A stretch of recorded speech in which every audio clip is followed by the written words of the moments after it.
right, looks like we are in fact live. Huzzah! On 2 channels, but not everything. Who do we need to clear this with? Who did I clear this with last time? Oh, now we are. Now I think we're live across. Oh, we're getting live across the board. Here we go. Here we go. Good, good, good. It's officially love it. half a year of episodes. Yeah. 26 weeks, not including the time off.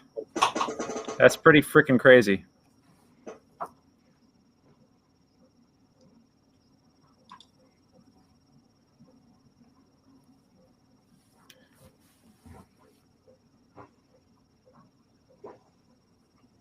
I gotta get admin access on the mastermind channel so I can update it when I can update the alerts and stuff, because right now they're advertising a game that happened last week with our announcement. Good times.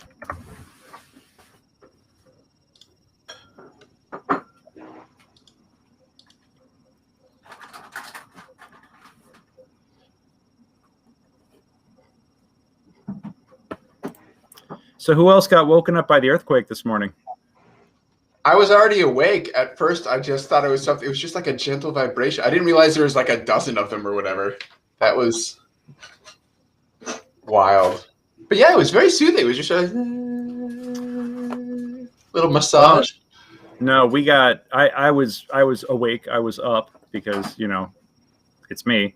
I was up and definitely felt like something hit our apartment building. Oh my gosh. Yeah, we got rocked, and I was like, "What the hell?" So I felt a small one, and then there was one that hit at about 4:08, and then there was another one about 10 minutes later, and one was like a 2.9, which was like, yeah, whatever, you know. It's like, oh, that was a jolt on the building. Okay, that was the small. It was small, and it was like, okay, not even a 3-pointer, not even worth, like, barely worth looking up on the internet, much less getting concerned about.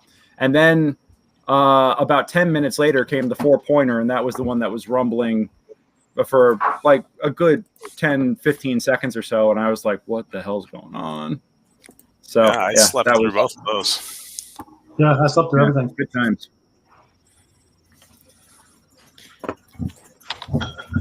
So never a dull moment here in SoCal. You right. Yeah. Between this and everything going on, like within the LA theater community in the last 24, well, I mean, within the last week, but within the last 24 hours specifically, like it's been a lot of stuff happening. So yeah, so what? Explain to me. I only saw bits and pieces. So the LA Stage Alliance went down because they did a bunch of shitty stuff at an awards show, or they'd been doing a bunch of shitty stuff for years, and I don't mean like purposely, just like negligently. I'm gonna make coffee, so I'm gonna walk off frame here, but I can still hear you guys, and I'll keep talking. I can break it down for you. Can you hear me all right?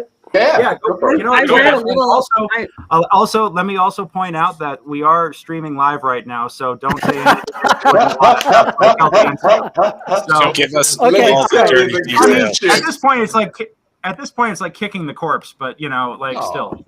So if you do it, just make sure that you're pinky up while you're spilling this tea. East West Stage Alliance had a really good statement. They did.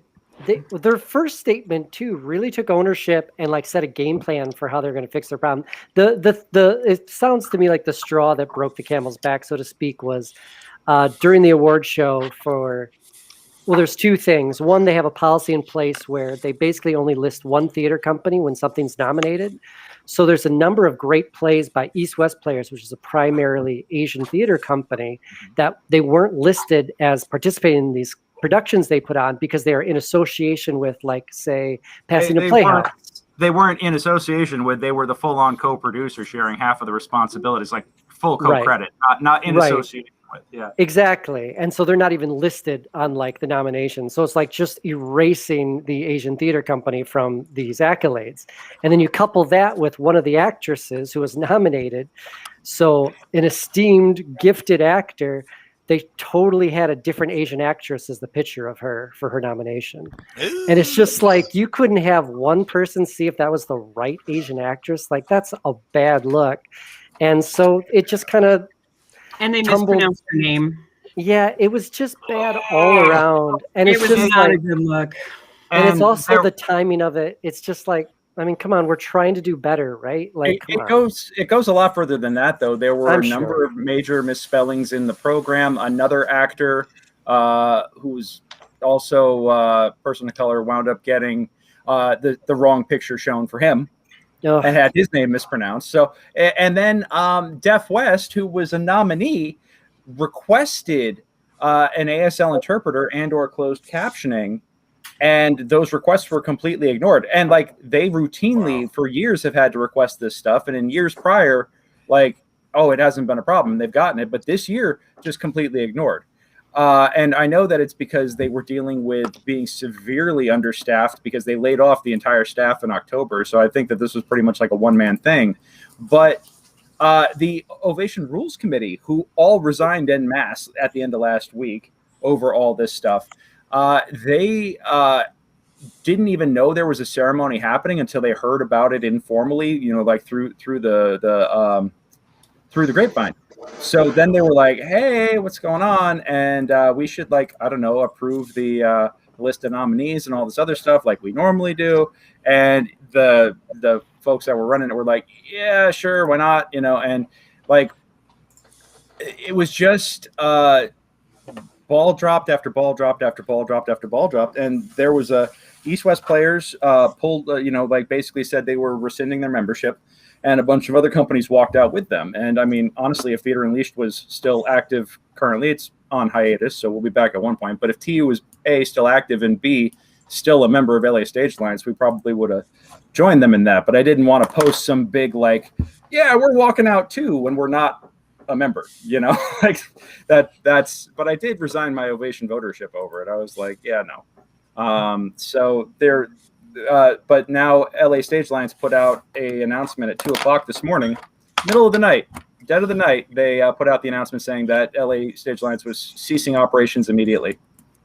Well, and the thing is that it's a lot of the stuff, you know, the things with EWP and Ms. Lee getting her name mispronounced and all these other things, like all the big things that they're getting nailed for. It's like, it's just the straws breaking the camel's back over years of diminishing services. And, you know, where it used to be like LA Stage Alliance was supposed to provide so much more. And they kept scaling back and scaling back and scaling back and scaling back to the point where it's pretty much just the Ovations. And that's not what a support organization is supposed to be doing. And more producers are like, what am I getting for my dues here? You know, like I get to get judged for an award show where it's the old boys club that wins every season. Like, what the hell, you know? Because a lot of folks have figured out the Ovation system and how to work it to tilt the ballots in their advantage. So are people due refunds on current membership dues, or has that even come up yet? I don't even know, but they said they are ceasing operations immediately. So I guess that means like there isn't even anybody there to pick up the phone, you know? So I bet you somebody's gonna get sued over it, you know? On one day it's like, here's all the things we're gonna do to fix the problem. And then 2 days later it's like, you know what, we quit. We've read our own statement. We're like, that seems like a lot of work, guys. Well, but even still, the community reaction to that statement was largely to reject it. Yeah. You know, like we've heard this stuff before. Yeah. You know? And it's like where the proofs in, you know, we keep hearing the same words over and over again. Where's the action? Yeah. And it was I don't know. I mean, I have a lot of very mixed feelings about this because everybody's like, well, the next organization is going to be like this, and it's got to be built to be inclusive and anti-racist and all this other stuff. And I'm like, the next organization, like, you guys don't know what it's like to build an organization from the ground up. And that was what I was thinking. I'm like, this is going to be real hard to get going again. Oh, no, people have no idea. People have no idea. Having built my own theater company and then built a trade association that represents producers in Los Angeles, like, people have no idea how intensive this effort is going to be and how hard it's going to be. And honestly, like, I wish that LASA hadn't folded up, because at least then we could, you know, like, remove the current board and at least still have the framework to work with. But now we don't even have that. Like, it's literally scorched earth at this point. It's going to be a while before anything like that exists. It's going to, like, people don't realize that this stuff doesn't happen overnight. It took 3 years of work just to get Tiplet as something functional, and even still, most folks don't even know it still exists and that it's still working on things. Yeah. I am willing to introduce the Adams Awards, in which I present little shiny statues to whoever bribes me has the best show. And Birch wanted that stronghold in town, right? Well, I didn't think we had any right to it, but I was pleased that they did. Well, if you go there and kick someone's ass by right of conquest, the park is yours. That's what we've been operating under thus far. Green Squad for a reason. I know we're live, but I'm just going to assume that no one that I know is watching this very second.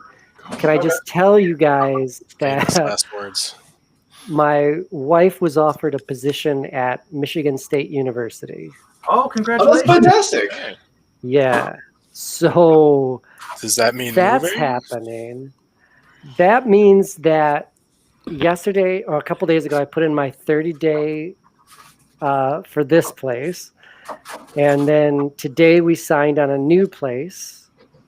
And I'm selling my car tomorrow. Wow. Susan's car next week. And I booked a moving company. Like, it's just like everything at once. It's very exciting, but it's like. Who's moving after you?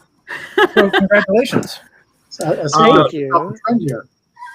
We're all moving. Yeah, we're all going somewhere. Nate's the only one who like doubled down on LA. Like he's in it for the long haul. I mean, if I could afford to double down, I'd consider doubling down. I'm not in a single down position yet. Can I tell you? So our eventual plan is to buy property and build something. But like, what's fun? The place that we're moving to was just built. It's a brand new building, and it's 3 bathrooms and 2 stories, and is the same rent that we're currently paying. Nice. That checks out.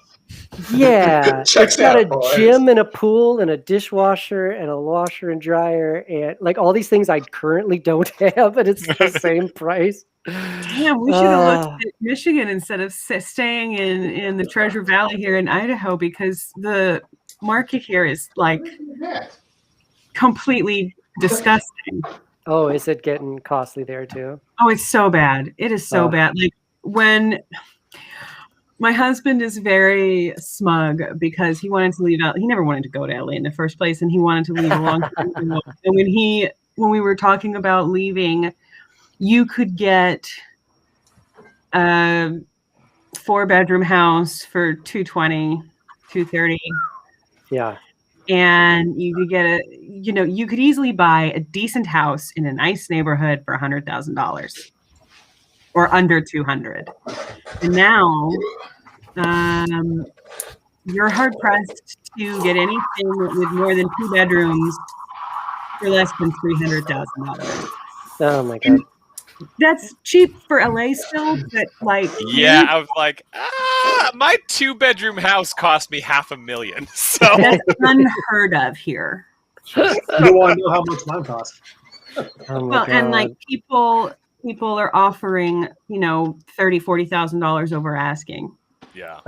That's just the way it's going. Wow. Well, yeah, because it's a seller's market right now.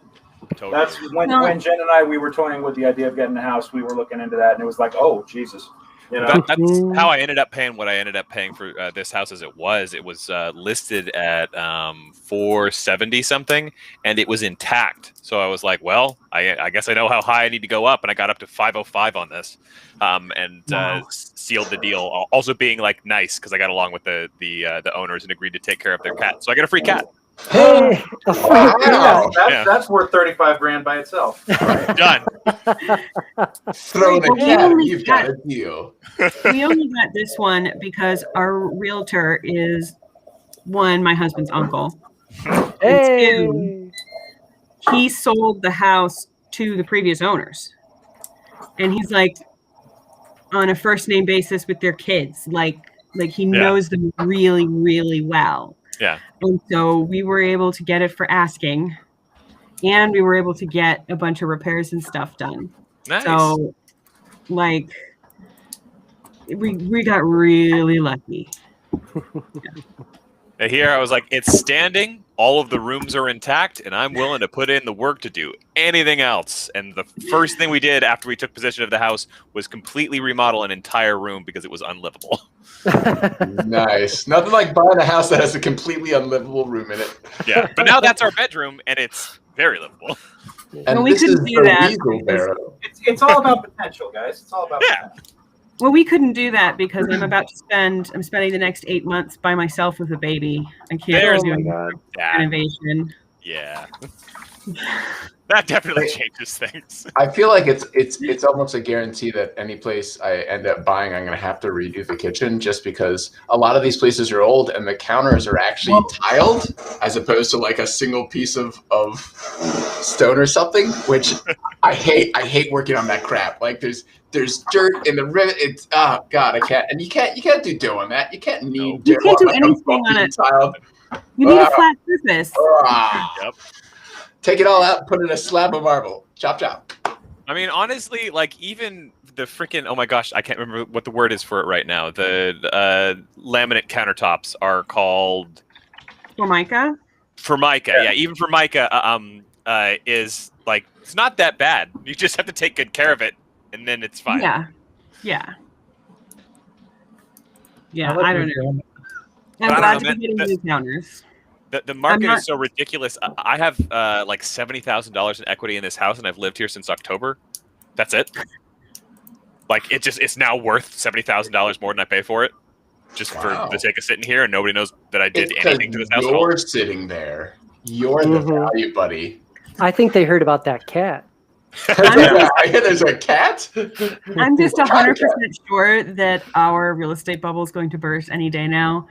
And the value of this house is going to drop $100,000. Oh, don't say it. Yeah. I mean, oh Lord, we have yet to make a full mortgage payment yet, and the house has already increased $10,000 in price. Oh my God! Sell it, Nate. Sell it before you make one payment. Just flip it. Just keep flipping. Just keep going. Moving's the worst. I'm not Nate. moving again. That was a pain in the ass. Oh my God! I put an offer in on a house in Compton. When I was looking around for stuff, it had an entire bathroom that was just non-existent. It was like torn apart. It was all mold on the inside. And I was like, well, I know what I'm doing. You don't have to do anything else. I'll take care of it. And then, wow. Oh, you know what that means. You know what that means. My beautiful ears. Seriously, my beautiful ears. it's Groundhog Day. Hey. Day.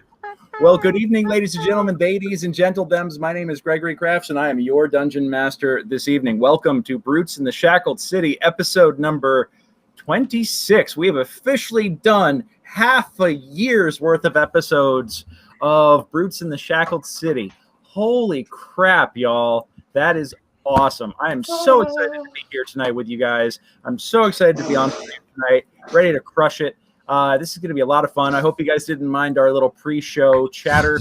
Since we have platforms, we have decided to instead of doing pre-show music, because it's a little tricky to do a grease stream, we just hang out and you guys can listen in as we talk about stuff going on in our lives and the world around us, like the loss of a major service organization to the LA theater community tonight, or real estate prices here in LA because they're always flipping ridiculous, So, but now it is game time. Game time. And baseball's back also. I wish my Red Sox were something other than 0-3. Losing them. You do but baseball has like 60 games a season, right? Last season it did. Yeah, I mean that's the biggest asterisk I've ever seen. Is it like Boston didn't even play last season, really? How many is it normally? 162. Jesus, yeah. 0-3 doesn't mean squad. No. Oh, wait. We're 1-3 now. I just checked the score for today's game. I didn't get a chance to watch it. Nice. But there you go. Already up in the upswing. There we go. So anyhow, I am a dungeon master for Mastermind Adventures. You can book me to run games just like this for you. Not necessarily on stream. We can stream it if you want, but I run games. I will run a one-shot. I will run an ongoing campaign. I will run D&D. I will run Marvel superheroes. I will run Star Wars D6. I got this sexy looking slipcover set of the original Star Wars D6 rules.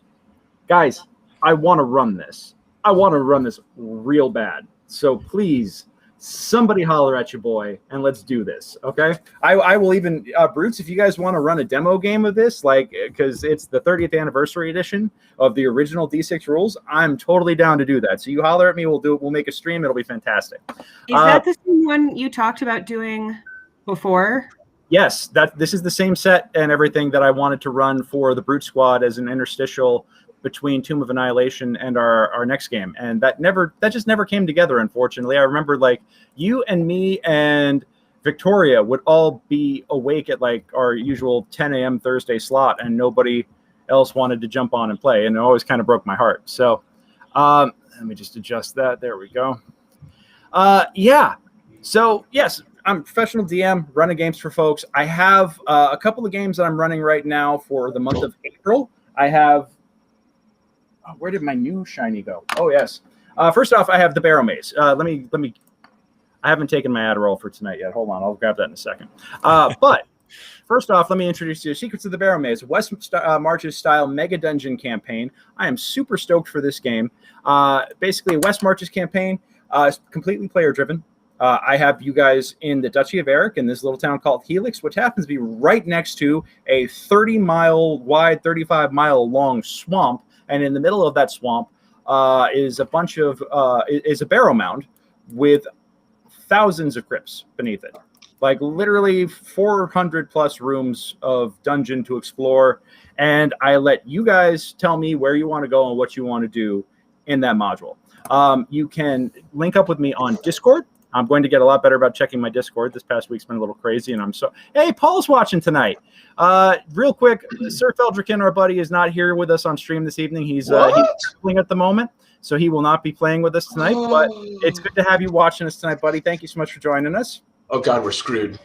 Miss you. We're all gonna die. Didn't I mention that he had to step away for this week? Did you think Rick was listening? No. Surprise! Surprise! You know, that's a Brute's cheer right there. Where was I? Oh yes. So we got Secrets of the Barrowmaze, player driven. You can find me on Discord, and as a matter of fact, let me go on ahead and put the Mastermind Adventures Discord in the chat here. And hey, what do you know? It went through. This is awesome. Everybody, I see what you guys are putting in the private chat. Lush. Yeah. So anyhow, they've got a private chat going here that I have to read in the window sometimes, and they normally put puns in there, but apparently they think that this looks good. And Did you get a haircut? I did get a haircut. It's very stylish. Thank you. After I got my second dose of Pfizer, I went out and got a haircut a couple of days later. So feeling good about that. It was good. It was good. I don't miss the Bozo the Clown hair from quarantine. So I've been growing the scruff in to match my thuggy headshots because I can shave it down to whatever I need whenever I get an audition. But this just takes forever to grow. So making it work. Anyhow, I keep getting distracted. I will take that in a second. Yes, join us on the Discord. You can meet with other players and plan your sessions to go exploring in the Barrowmaze or explore anywhere else around the Duchy of Orak or the village of Helix or Bogtown or Ironguard Mott or any of the other places within this incredible adventure. Like I said, this is a super adventure. This is the module right here. I got it printed real nice at a print shop after I got the PDF, so very excited for it. This month, I'm also offering my favorite staple, Jailbreak. This is a 1-hour escape room style D&D adventure recommended for beginners, but good for players of any experience level. If you've played D&D for years, it's a good just like refresher on the basics of the 3 pillars of D&D. You have the social, you have the puzzles and other kinds of like skill-based challenges, and then you have combat, of course. So it's got a little bit of everything for everybody in that. And then finally, this month, for the month of April, I'm running stuff out of Candlekeep Mysteries. Very, very excited about this. 17 separate modules, 17 separate one-shot mysteries that I am running and offering this month. I'm so excited to have this book. I've already got the Roll20 stuff all set up. I'm ready to rock this thing. I actually have my first session of it booked for this Saturday. I've got a group that played with me on a one-shot a couple of weeks ago. They booked me again because they had such a great time. So I'm psyched to play with them again. And then also, Friday night, I have my first booked session of Barrowmaze. So things are picking up here, guys. Things are picking up. Like this is good. I'm really glad to have people watching on stream here, having you guys hang out with us. I'm glad to be running stuff with the brutes. And now I'm actually running this for like real money. So this is really cool. Like it's a nice little side hustle to have. So I'm loving it. I want you to come play with me. Let's have a great time together. And speaking of the brutes, because I've been talking around them for a while, let's go on ahead and I want to introduce you guys to some of the best people in the world that I know, some of my favorite folks. Ladies and gentlemen, tonight's Brute Squad. Let's go on ahead and start it with Joe, who's still trying to do work emails on the side. I am Joe. How dare you? I know. It's game night. It's pilot season. Pilot stop for no man. I am Joe. I am playing the lone Dragonborn tonight.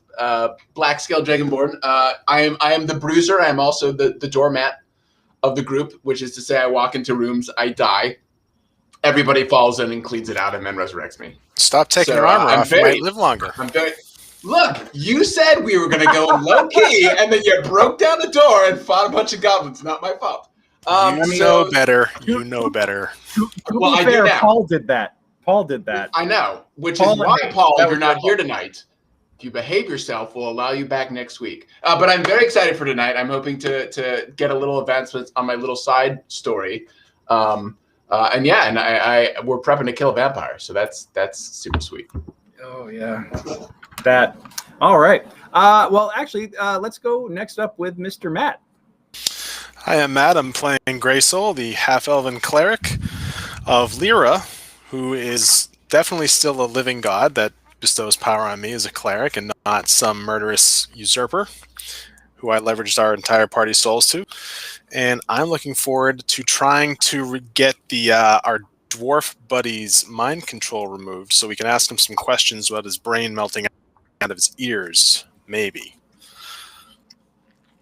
That's a big maybe. That's a big maybe. But we'll give him I might skip the mind control and just ask him some questions. I'd kind of like to see what happens, but well, we're not going to know until we try. So let's see what happens.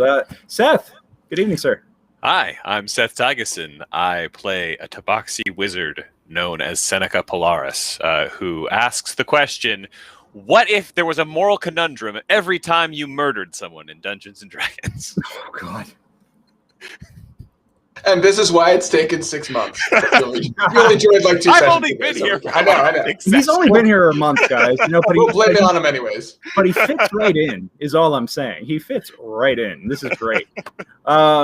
All right. Well, thank you, sir. And I can't wait to see you get your comeuppance for getting Eartha Cat shot by a goblin last week, you son of a bitch. Don't think that's not coming. Anyhow. Nate, how you doing, buddy? Hey, I play Lorenzo Ledoux, the human rogue, who is currently questioning all his life decisions that led up to being naked and blind fighting goblins underground. I mean, it does have something to do with the fact that you're currently 2/3 opaque at the moment, or 2/3 translucent at the moment. That clothes are not translucent, but your body is. Just adds to questioning my life choices. Yeah, I mean, that's. I told you, FAFO. That you guys start messing with magical items that might be infected with the spell plague. Shit happens. Anyhow, glad to have you this week, buddy. Lauren, let's get you in here. How you doing, darling? Hello, I'm Lauren. I play Terraferith, the elven bard, and I have 2 pet mimics and have managed not to get them killed. So, when was the last time you actually spoke to your pet mimics? I think I left them somewhere at the Church of Helm. I don't know. They're safe. Yeah, you're in a room with a bunch of magical items. And really, it's only been like a day. It's not like I haven't seen them in a week or something. No, it's actually, there have been several nights that have passed over the since always you guys go back to the room. Church of Helm. We're working on our act. That's true. You have an act? You haven't talked about it to me about this. What's the act?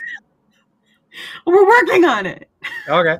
I am like excited now. I want to know what all this is about. All right. Adam. Well, it's the Gong Show. Oh. It's the Gong Show. Ventriloquism. Oh God. Okay. Rocks fall. You're welcome. Rocks fall. All right. Adam, how you doing, buddy? I'm just fine. Nothing weird going on over here. Hi, everybody. I'm Adam. I play Birch, a human druid, and this is my last game ever playing myself as a human, because tomorrow I become an automaton when Bill Gates himself injects something into my arm. Woot. But your cell signal will never be better. I mean, seriously, guys, it's just nonstop right here. It's been fantastic. You'll love it. Can't wait. Yep. All right. Well, let's go on ahead and get on with it now, shall we? Let me get the overlay out of my face because I'm looking to.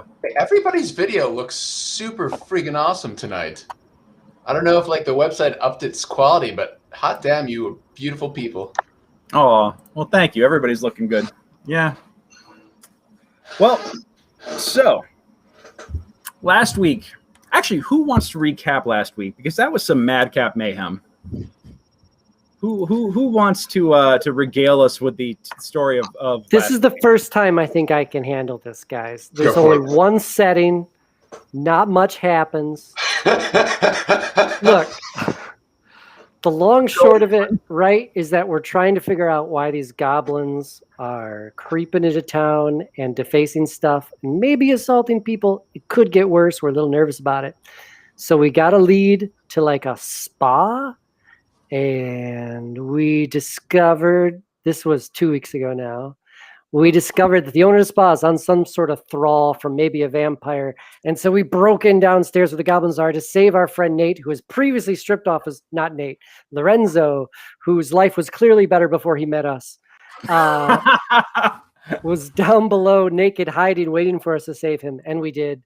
And we killed many, many goblins and escaped, but there's many more down there who are really ticked off. So that's literally it.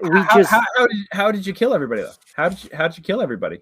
Look, I have had 2 weeks in a row of killing many people, which is not like me at all. I'm going to go back to being a secret healer very soon. But as far as I know, we entrapped them with we entrapped them with a lot of vines, and they are stuck in a single hallway. And then we set them on fire and ran away like real heroes. Well, you also forgot about the part where you might be alluding to the point where you created a cauldron by blowing up 3 barrels of oil. Oh, I exploded barrels, and then I set off an alarm in another hallway, and I made everyone funnel through one location in which we trapped them. It makes me sound like a super evil genius, but in truth, so it was a plan. It was all part of your plan to blow up those barrels. Look, I don't want to say that I outsmarted Greg last week. If you say it.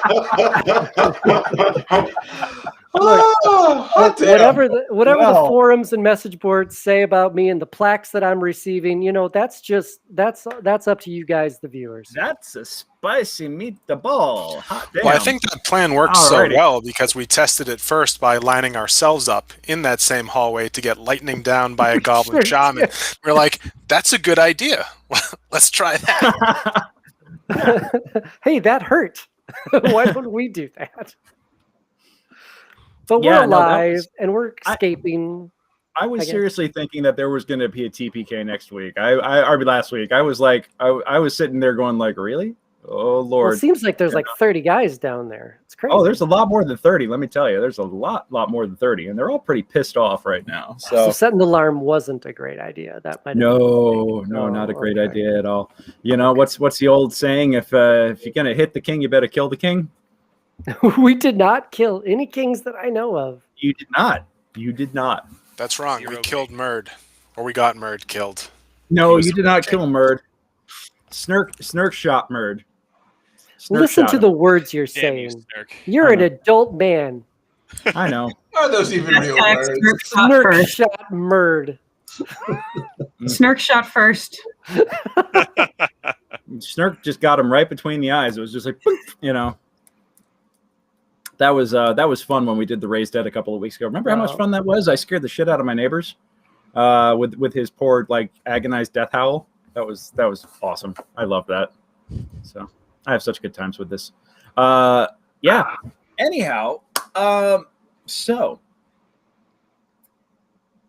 with smoke billowing out of the storeroom and a line of angry goblins dog-piled onto each other and then entwined in roots, restrained that you know that you can only keep this up for another scant few seconds.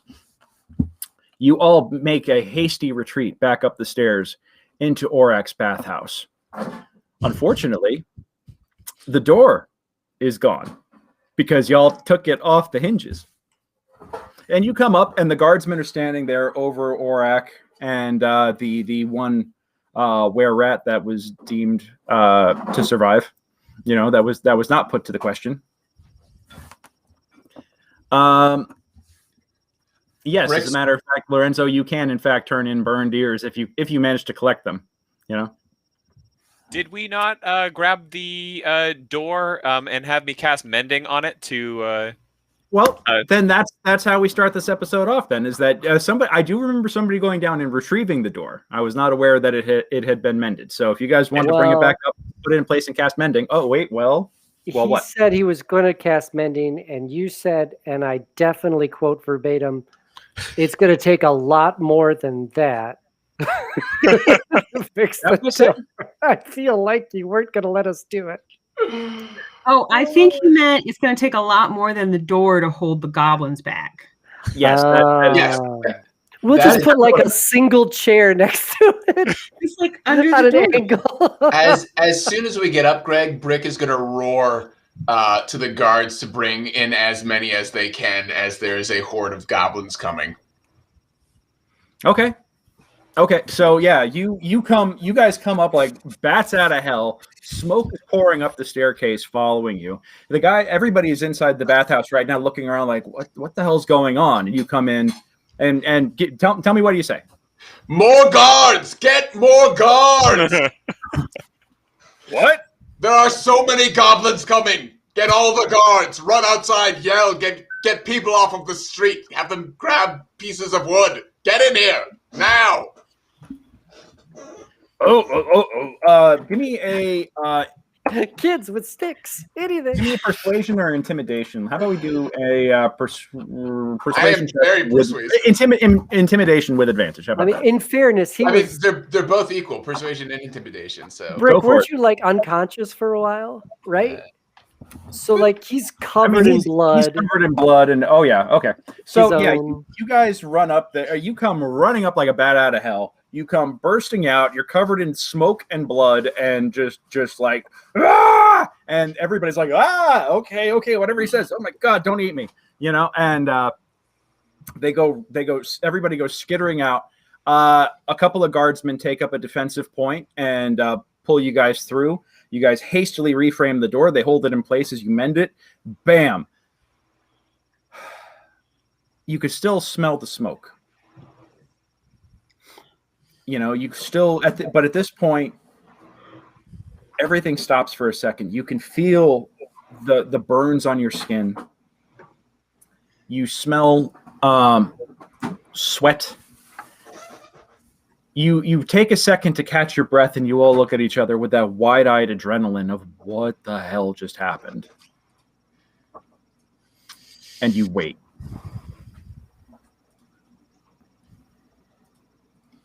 And on the other side of the door is silence. Birch, you know that your spell is over now. You know that you only had a few seconds left on that, and everybody managed to get the hell out just before it got ugly. but there is just an eerie silence on the other side. If you put your ear to the door and strain really hard, you can hear running around and yelling downstairs. Tara, do you want to try and listen in? Sure. Yeah, because you speak Goblin. Yeah. Although the Tabaxi's hearing is probably better than mine. Now, while they do that, I'm going to look around for stuff to help barricade. Yeah. Copy that. Both have big pointy ears. That's true. Yeah. Now, Seth, is it Tabaxi or Tabashi as you've been pronouncing it? So the official linguistic thing of Wizards of the Coast is Tabaxi. And I've been pronouncing it Tabashi because that's how it would be pronounced in that context. Got it. No worries. I just wanted to. I love the added flavor for roleplay. I just wanted to get a clarification on that. That's a really nice way to call me a douchebag, but I appreciate it. No. Why is it? No. I mean, just because you sound like a pretentious ass every time you. No, I'm. Doesn't mean you're a pretentious ass every time. It doesn't mean you're one. You just act like one. Is it like when reporters speak in like standard American pronunciation, then all of a sudden say Barcelona? Yeah, exactly like that. Or in the 1930s, it was Los Angeles. You know. Yeah. Well, that was just straight up racism back then, though. That was a whole different thing. They didn't like it having a Spanish name. But I mean, honestly, you could take that phrase. That was just straight up racism back then and apply it to any time. A lot of 2017. Yesterday. Oh, God. I mean, the Ovation Awards last week. The Ovation Awards. Yeah. Suddenly, I am canceled. All right, for spitting facts. Anyway, so give me a perception check. Whoever wants to put their ear to the door. I got a +2. What do you got, Tara? I had both of y'all do it. Nice. Who's really good at it? I'll give you some guidance. Well, Seneca already got a dirty 20. Dirty 20. Or you want to RootsOnly.com. Find all the dirty 20s you want. Oh. 16. So, somebody did register onlybrutes.com. Monica 13, yeah. 13. Welcome, Monica. So glad to have you here tonight. Thank you for joining us. Appreciate you. Yeah, so let's see. Where was I going? Oh, yes. Somebody did register onlybrutes.com last week. And can't imagine who. Planning on it. It was me. I registered. While they're listening at the door, this only brute is slowly walking into the spa and washing the blood off my face and hair. Okay. With my armor still on. Herbal Essences commercial. I am not taking off my armor to do this. I am Are you also being showered in like flower petals and stuff? That's as right. You go? Rick is pouring water. Here you go, little buddy. Here you go. Get it off. We're gonna get you clean, buddy. We're gonna get you clean. Now, Rick is finding stuff to barricade with Grey Soul. You swear it's in slow motion. Only. Yes. Oh yeah. So with a 20, with a dirty 20 and a 16 for bonus, you both hear goblins yelling and screaming down there. It sounds like that they put their focus immediately upon your exit. They put their focus immediately on getting the fire out. Is what you can basically tell. They had some bigger issues to deal with than the assholes that just came and set their dungeon on fire, like putting the fire out. So, is there any chance they used water to put the oil fire out? I think being that they're goblins. They're goblins, but they are a little smarter than that. That would be a terrible idea. But they're really pissed off because y'all blew up all the beer. That's a war crime in some countries. Not the 12 of their friends. But now they get to have burial rites with beer battered bread. That is true. We marinated them. Yeah, it's true. I mean, it's goblin. It's good eating tonight. Is all I can tell you. It's you guys already cooked them. It's fantastic. I may have been very wrong about a lot of goblin culture, but I just want to point out that we have proven that they are smarter than the goblins we gave them credit to be for not throwing water on an oil fire. Yeah. Well, they did have a couple of goblin adepts there who tend to be smarter than the average greenskins, so that helps. Like, they might be using magic and other things to get everything in order down there, but it does sound like chaos. You think that for the moment they're not mounting any sort of assault because you kind of like hit them right in the junk. They need some time to recover.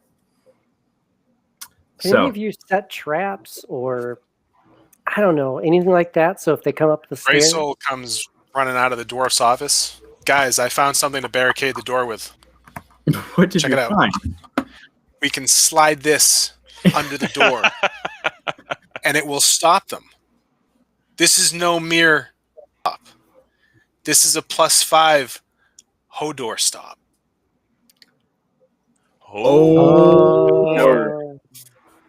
Hodor.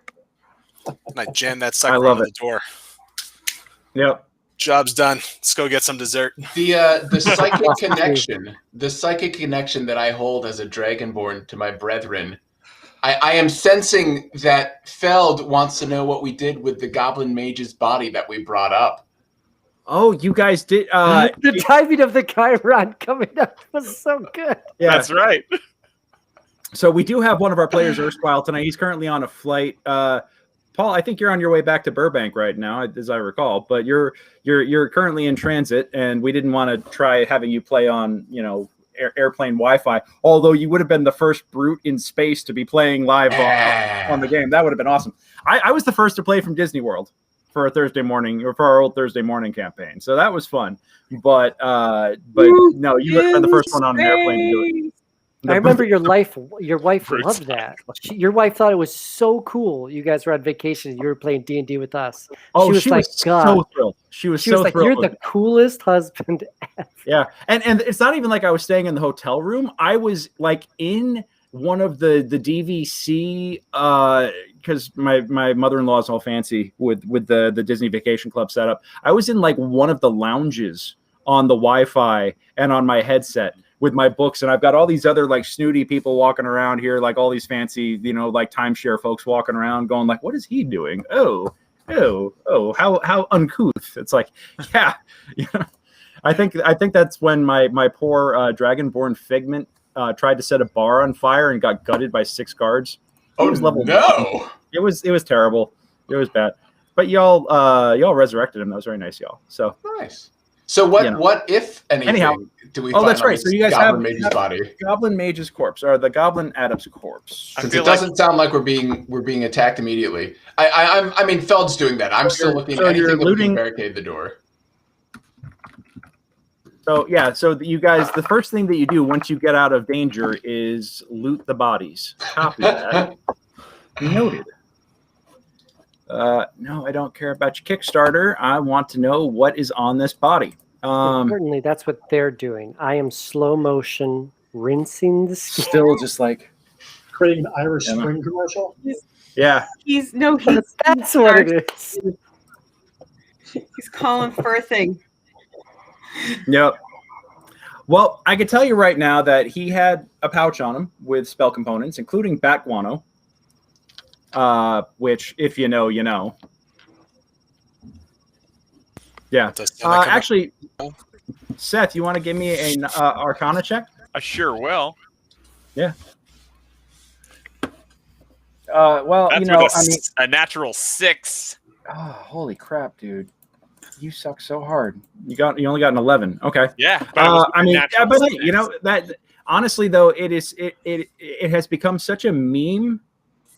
For clues, Greg, this is a dangerous mission. He wants me to get to the damn point instead of just like talking shit right now.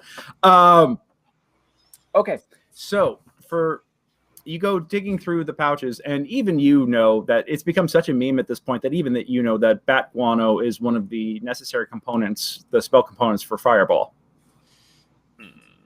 So. This guy, I mean, he already hit you with a lightning bolt, so he's packing some heat. But when it comes to his equipment, he's got a staff and he's got a spell component pouch and that was pretty much all he's carrying. I'm going to raid him of all his spell components. If you don't mind, I believe that I could make good use of these. And I'm sure Paul, if he's not lagging too bad, Paul will have Feldrick consent from altitude. So we'll hold for that. But when he puts it in the chat, I will share it. I mean, this is kind of awesome. Yeah, he's like you look at him and you can see the spinning beach balls in his eyes right now as he's just loading. Please wait. Out of curiosity, are there perhaps 10 GP worth of spell components here with which I might be able to summon my familiar? Well, high or low? High. I just rolled low, so I figure I got a good shot. I rolled a 1. So the thing is, having been in combat, he actually went through most of the stuff that was in his pouch. At least he can't cast any more spells when he wakes up. Hey, there he goes. No, I thought you guys killed this one. I think he's dead. Oh, he dead? Oh. I think he did.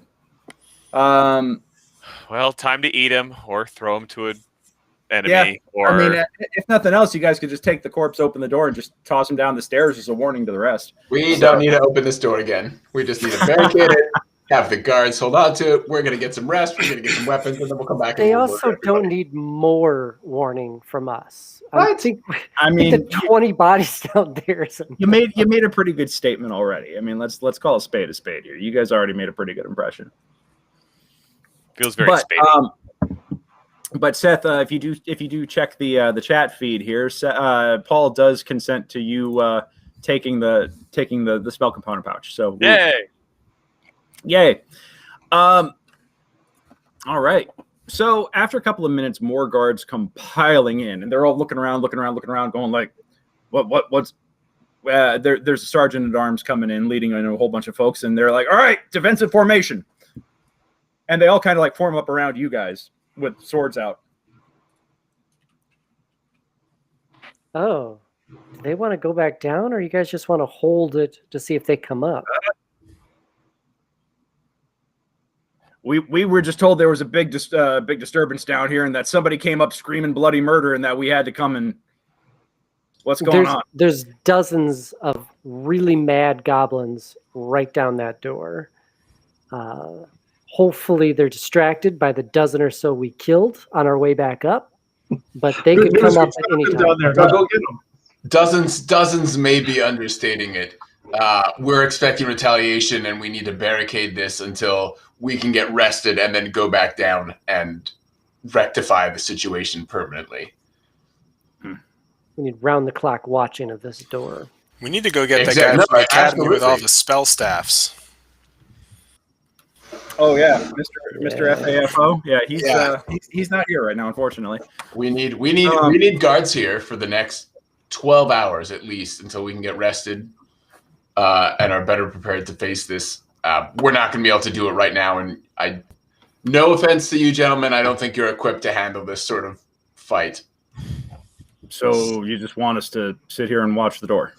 Yeah, and if something comes through, kill it, and then we'll come back and then we'll kill everything. What if a whole bunch of them come through? That's why you should have a whole bunch of people here. They look around years, right? I'm sure the city guard is large enough that they can get. How many people do you think, eyeballing it, Greg, do I think that could actually fit in this building?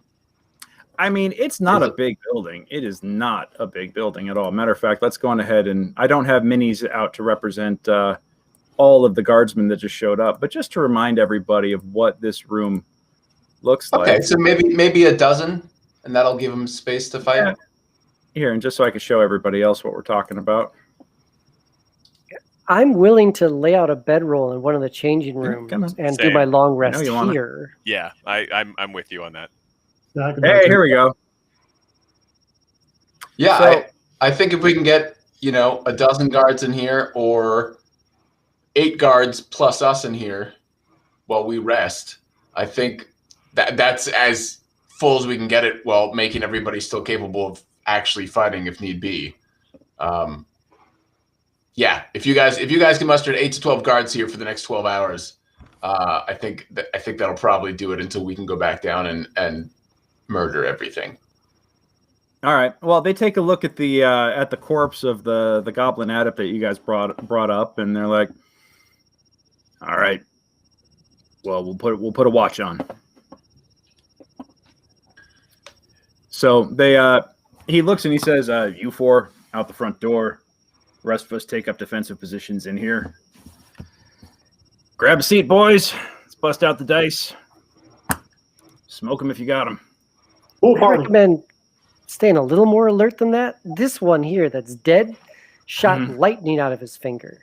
Do you understand? These aren't like run-of-the-mill goblins. They got to come through the door, right? All right. We'll be ready for him. We'll be ready for him. Besides, you've already proven that you can kill him, so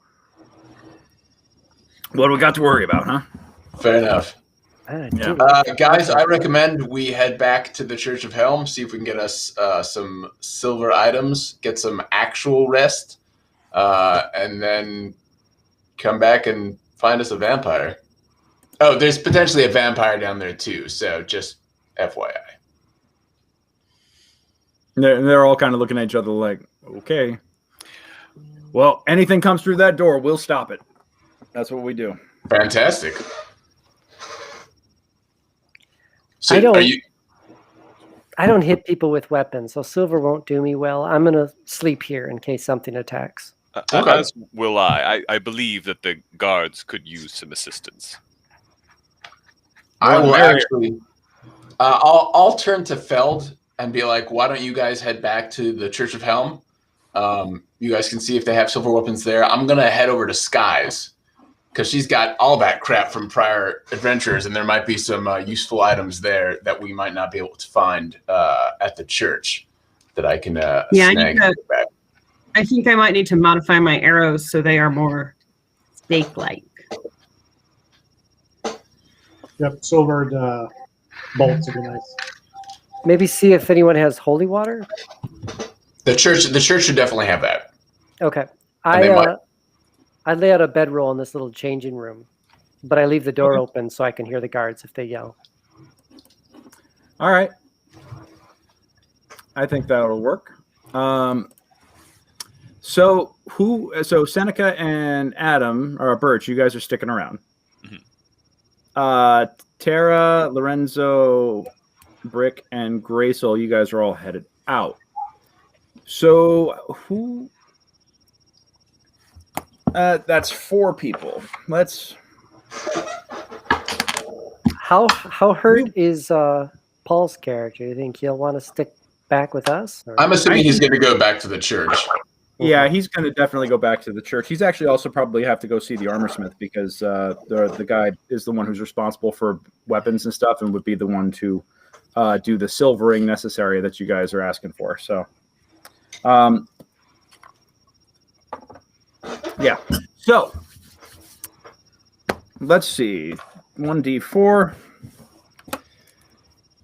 Let's start with Graysol. Matt, what is it that you want to do? I want to get some more intel out of this dwarf who's been mind controlled. So, depending on if I think the Church of Helm or the Blue Crater Academy would be the better bet for dispelling that magic on him, I think I want some assistance in getting our dwarf there. What you want to make a knowledge or make a religion check, or do you have Arcana? I don't think you have. I do not have Arcana trained. No. Gotcha. Okay, I have so religion trained, that probably won't. Your first impulse would be to go to the to go to the church then, because that to you. I could do an insight check if that would help me. I mean, you could. Sure, go for it. Insight 11. Yeah, your gut tells you that the church is probably the much more secure place. I mean, this is the influence of an evil creature. So therefore, and an undead evil creature to boot. So ergo, in your mind, the logical choice is to go to the church. Okay. Yep. Who else is going to the Church of Helm? Just so I could do a ride along here. All right. So Lauren is going. Brick, you're going to Skies. Lorenzo, what are you doing? I think I'm going with them too to find silver weapon bolts. Silver weapon and bolts. Got it. Okay, cool. So you guys make the long trip around the inner bowl from the south side to the north side. It's getting to be late afternoon, early evening by the time you guys get there.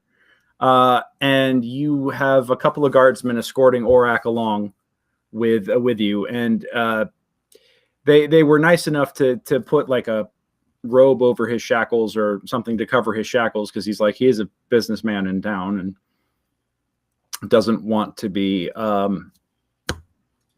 doesn't want it to look like that he's under any sort of arrest or in some sort of distress or anything like that. Could be harmful to his reputation. So they were nice enough to basically cover up the handcuffs. But you get around to the Church of Helm just as the sun is starting to set, and brother Rufus lets you in, and he says, yes, friends. How goes it?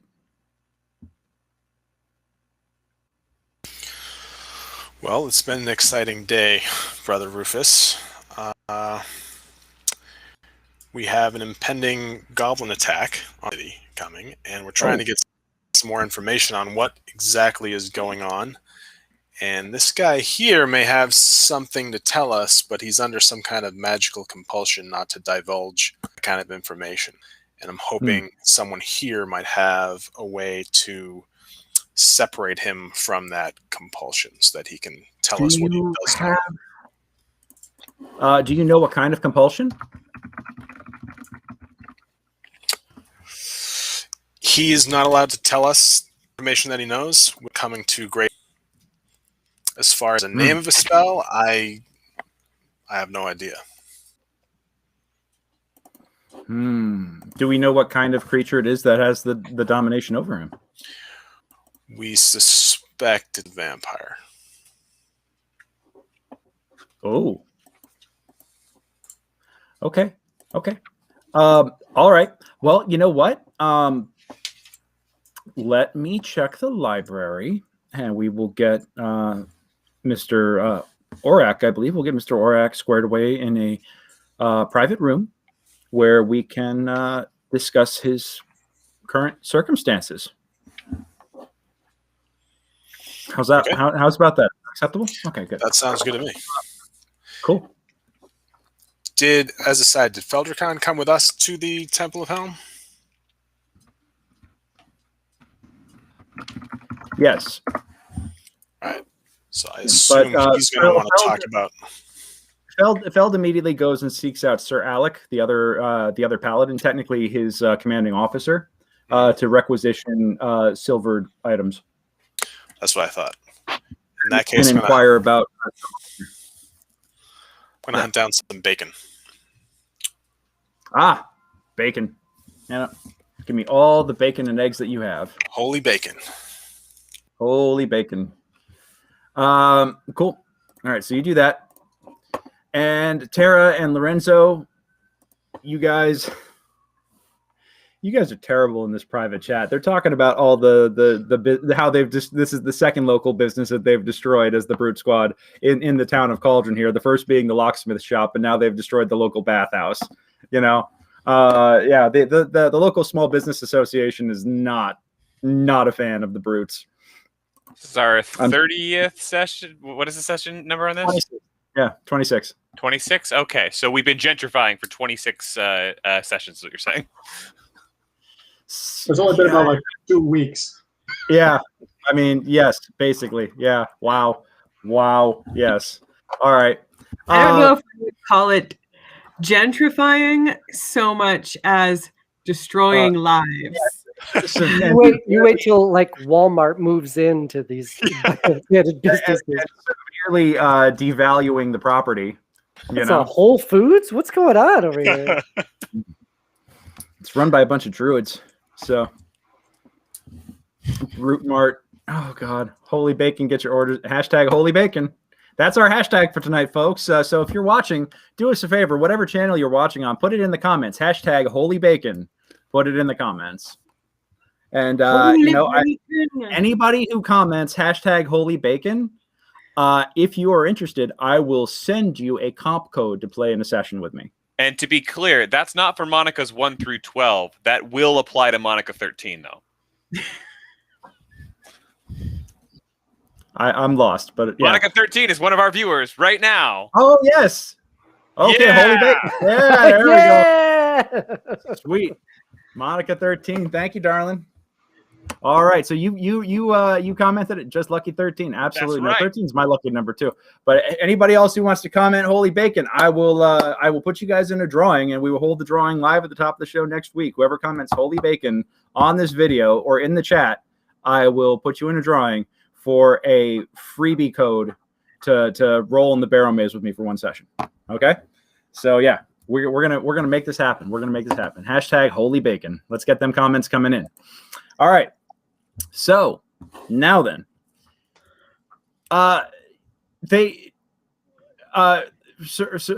Rufus comes back a couple of minutes later and is like, Graysoul, I could use some assistance doing some research. Are you safe to leave him here with his guards? Would he be okay? I think he should be okay. He's bound, and he hasn't been fighting back after we knocked him down the first time. You're not gonna freak out on us, are you? I look at the dwarf, and he stares at you with that one eye, and he just is like.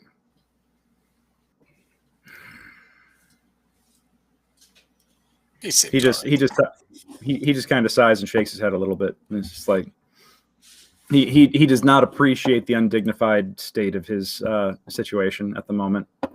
I mean, I think it's fair to say that even if we do manage to break the compulsion, we might not still get any answers out of it. I mean, it all depends. He was being prevented from saying something at great pain, so curious to find out what that was. Well, you also put him in a zone of truth while he's under a dominate. Like, you're literally splitting the guy's brain in half. Like, that was not a... It was starting to look like something out of Scanners, man. At least it wasn't like John Hurt and Alien. That could have been even worse, but yeah. Could have been awesome. Getting all John Carpenter with it. Not again. Spaceballs, the lunchbox. Spaceballs, the coloring book. Spaceballs, the flamethrower. The kids love this one. All right. So, yeah, he says, okay, well, I could use some assistance just trying to find information about the you said you thought it was a vampire. Mm-hmm. Yeah, I'm happy to help you out. That'd be really appreciated, because we've got a lot. We've got a library of religious texts and things like that. Right. And there's a lot of stuff in here. Well, Sir Feldrick is seeing to our other needs, so I should be able to assist you without issue. Cool. All right, so you guys head off, and we'll come back and do your religion checks in a minute or two. All right. Let's cut over to Lorenzo and Tara.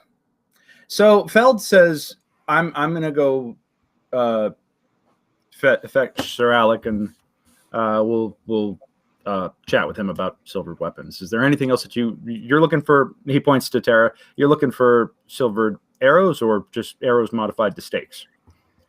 Well, I would like to consult with somebody who knows something about it to find out what would be most effective.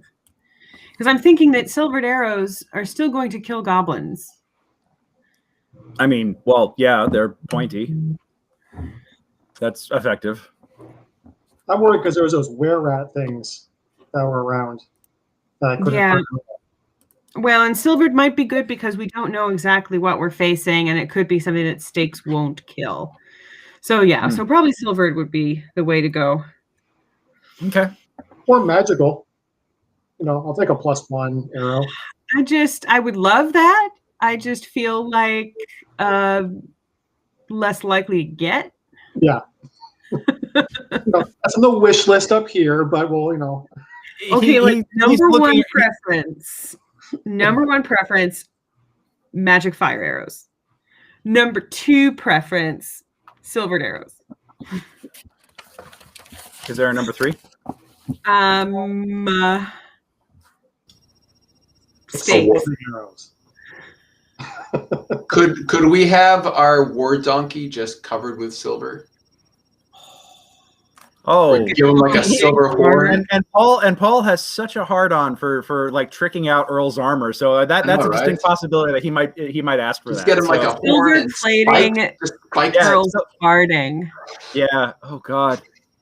It's like you guys have already spent enough money on getting him like a full suit of chainmail barding, and now you want to silver it. It's like I'm not. My money is not going into this. My money is not going into this.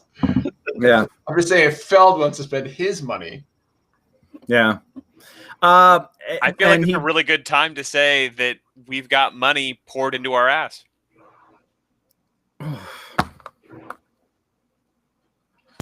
It's factual. Everything is satisfactory. I approve this pun.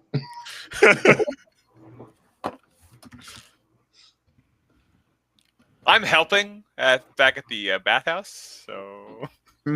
Now Greg's going to kill you instead of me. The bathhouse collapses. You're all dead. Yep.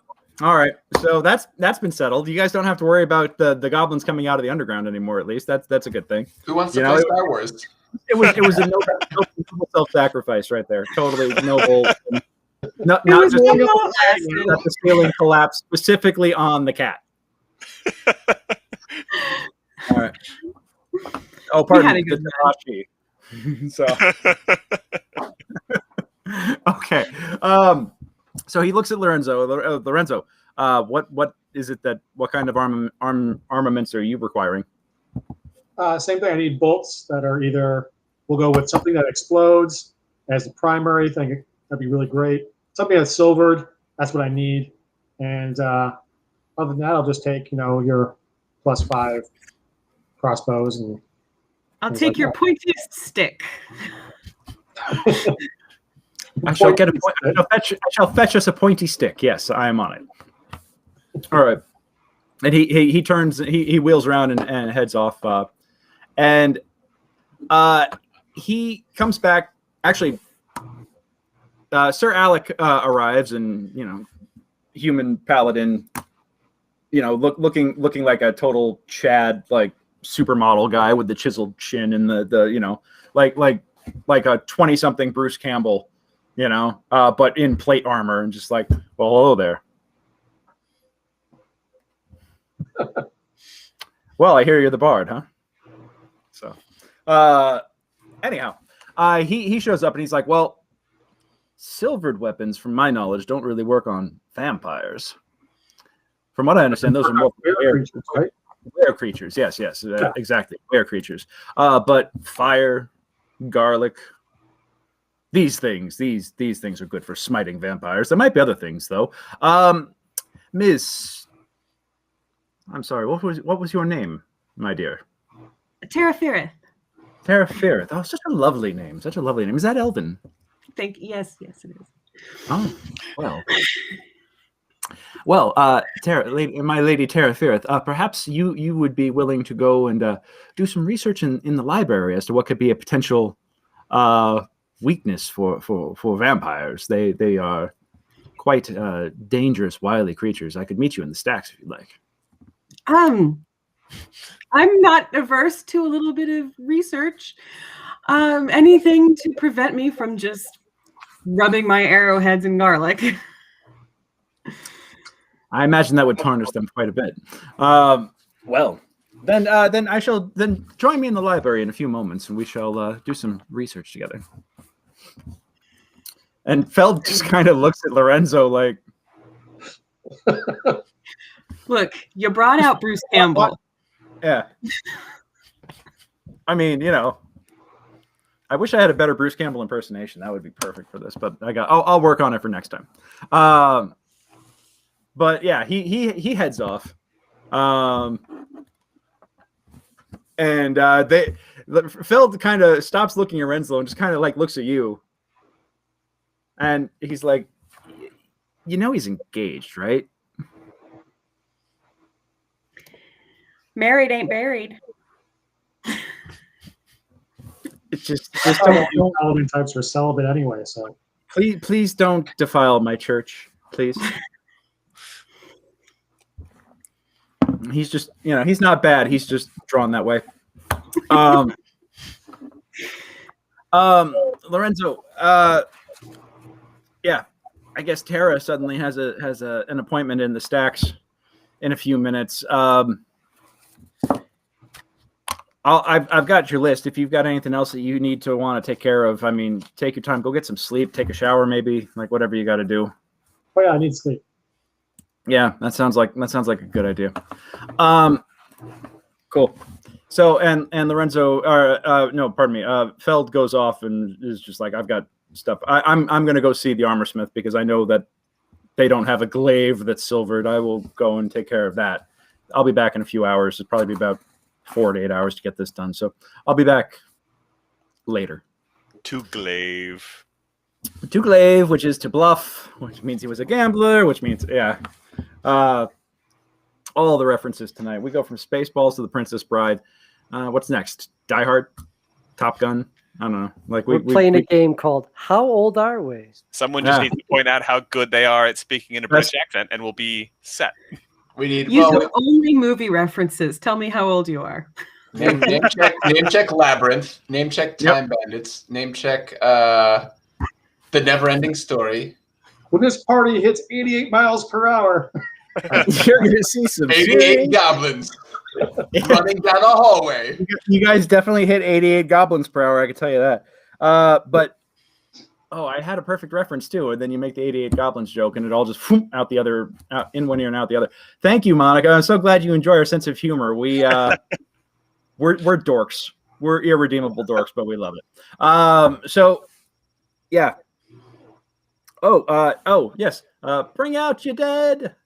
Bring out your dead. Yeah. So here's one. Not dead yet. All right. We are playing. Yeah. I mean, Monty Python and the Holy Grail is a perfectly acceptable quote in this context. So,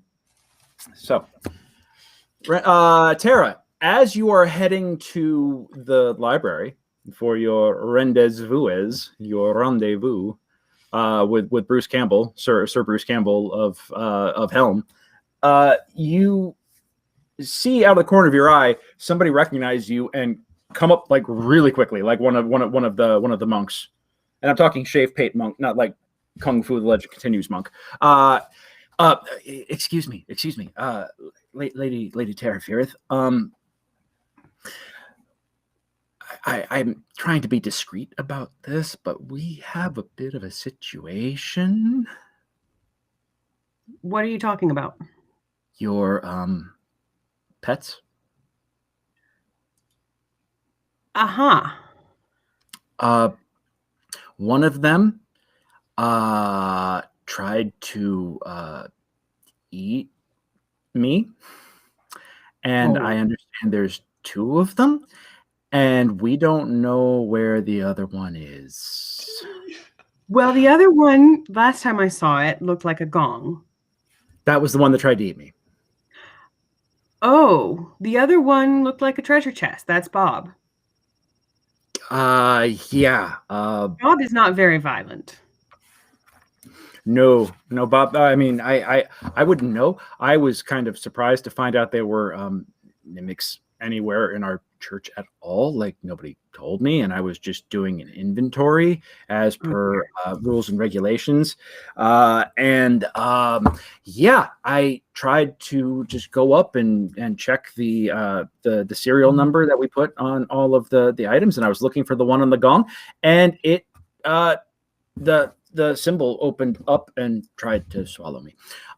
So I think he's hungry. Okay. Yeah.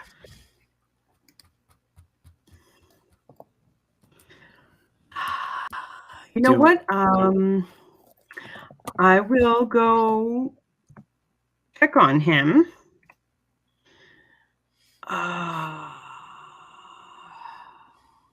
Do you have anything like... I'm trying not to report this to High Priestess Jenya because she normally has a no pet policy, especially a pet policy that happens to be like a no monster policy. Like that's a thing. I understand. But I understand that he was marked as a property of yours, and did not want to cause any trouble. But yeah. Well, I think. Where did you say they were being held? He's what was the name? You said his name was Bob. Yes. The gong. Bob is the gong. No, Bob is the treasure chest. Bob is the treasure chest. Okay, I don't know where the treasure chest is, but the gong is still in the storeroom, under lock and key now. I think it'd be best if I moved him to my room. And handle that. Yeah, let's move him to my room, and that's a plan. And I'll find something like a rodent or something for him. He's pretty hungry. Yeah. Yeah, I would have thought your storeroom more. Not no offense meant, but often storerooms are populated by pests. You should see the pile of bones. Oh, that's kind of what made me curious at first. Was there's a pile of bones at the front of the gong? Mm-hmm. Yeah. Okay. Well, let's get him to my room. Bones. Yeah. Okay. Let's. I'll let you have at it. I mean, please, just. But yeah. Yeah. Okay. I'll do that. Gosh, I should just put him in front of that door in the bathhouse. Let him meet the goblins as they come up. Surprise, motherfucker! That's really brilliant. Just make him the door and just see how many we can eat off the bat. Morph him into the new door. Oh God! All right, have him meet the door. That would be amazing. Yeah. That is how we eventually guard our underground gnomish city from people finding and getting in. Is we just make the hidden trap door Bob and say, Bob, you have carte blanche to just eat whoever comes if you don't recognize him. Mm-hmm. I like that. I mean, that is a little murder hobo-y, but you know, just a little. I mean, we gotta check the alignments on that. But yeah. Well, I think it would be just as effective and less ruthless than having a peacock. Side note, Greg. Speaking Peacocks of alignment, are like the most frightening guard animals ever. Oh God, I never even knew they could be used for that. Oh yeah. Why do you think large estates have them? Oh, I got bit by a goose once when I was at Hollywood Forever. Oh, so no. like for real, I was checking out. I want to say it was Joey Ramone's grave. I was standing there checking out Joey Ramone's grave, and a goose came up honking at me from the water, and I was like, "Oh, it's a goose!" And then the fucker bit me. Yeah, birds are the worst. Dinosaurs, man. They're stupid little dinosaurs. That's what they are. Yeah, nobody likes geese. And bit me. Yeah, yep. Geese are assholes. Yeah. Look at those damn things' teeth. Have you ever seen a close up of their mouth? I have been chased in a boat by a swan. I believe that aggressively. Yeah. Well, this running gag about not liking birds, and it turns out that I actually don't like birds. I don't. Well, so the poor monk is looking pretty shook up with his near brush with a hungry mimic. Well, I will try to calm him down. Oh God, is that real? Yes. Okay. Swans are horrible. Yes. Thank you, Monica. Teeth on their tongue. I'm gonna have nightmares. Is that like real or is that photoshopped? Okay, that's we have real. Real. I have to. You gotta add this to the chat for everybody else. Good God, God, you that's know great. about- I'm putting it out there right now. Like, holy you know God, about guys. ducks, right? Are you Which gonna thing? Like what? That needs elaboration, I think. Yeah. No, it doesn't. No, it doesn't. Just know that it's a corkscrew so that it's hard to get it out. Oh, I've heard about that. Yeah. And they are very rapey. Yeah. Wait, how do we get the pigs? Are we talking about dolphins or pigs? I can't keep them straight. Ducks. All right. Oh my goodness. I've heard the corkscrew thing about it. Yeah, no, like we're not even getting for like the first 20 minutes of the plan. True facts about the duck. Look it up on YouTube. We are having just turned into a How did we get here? How did we get here? Common references stay for the hatred of birds. Yep, there we go. So we're classy because we're like you're looking at like so Tara, you're kind of stuck between McSteamy the Paladin hanging out in the stacks waiting for you, and your one of your two pet mimics trying to eat the help at the moment. Yeah, so I'm a little worried about the one that's missing as well. Too, yeah. That's not great. Okay, so I'll deal with the gong first. I don't think that'll take very long. All right. So and then I'll go to the stack. Yeah, you head into the storeroom, and the gong stands there, and yes, there is a pile of rat bones at its feet.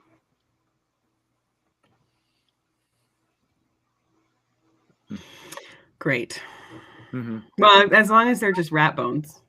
That's what they look like. I'll let you make a knowledge check or a they don't look like humanoid. They don't look humanoid. Okay. They don't look humanoid. They don't look humanoid. They're probably okay. That's fine. That's fine. It's fine. Yeah. So I'll move Gordon the Gong to my my room. Okay. And lock in there. I'll see if I can. As you approach the gong, you see in the ornate framework these two ridges at the top kind of like flutter open and a pair of eyes open, and they look at you and they go.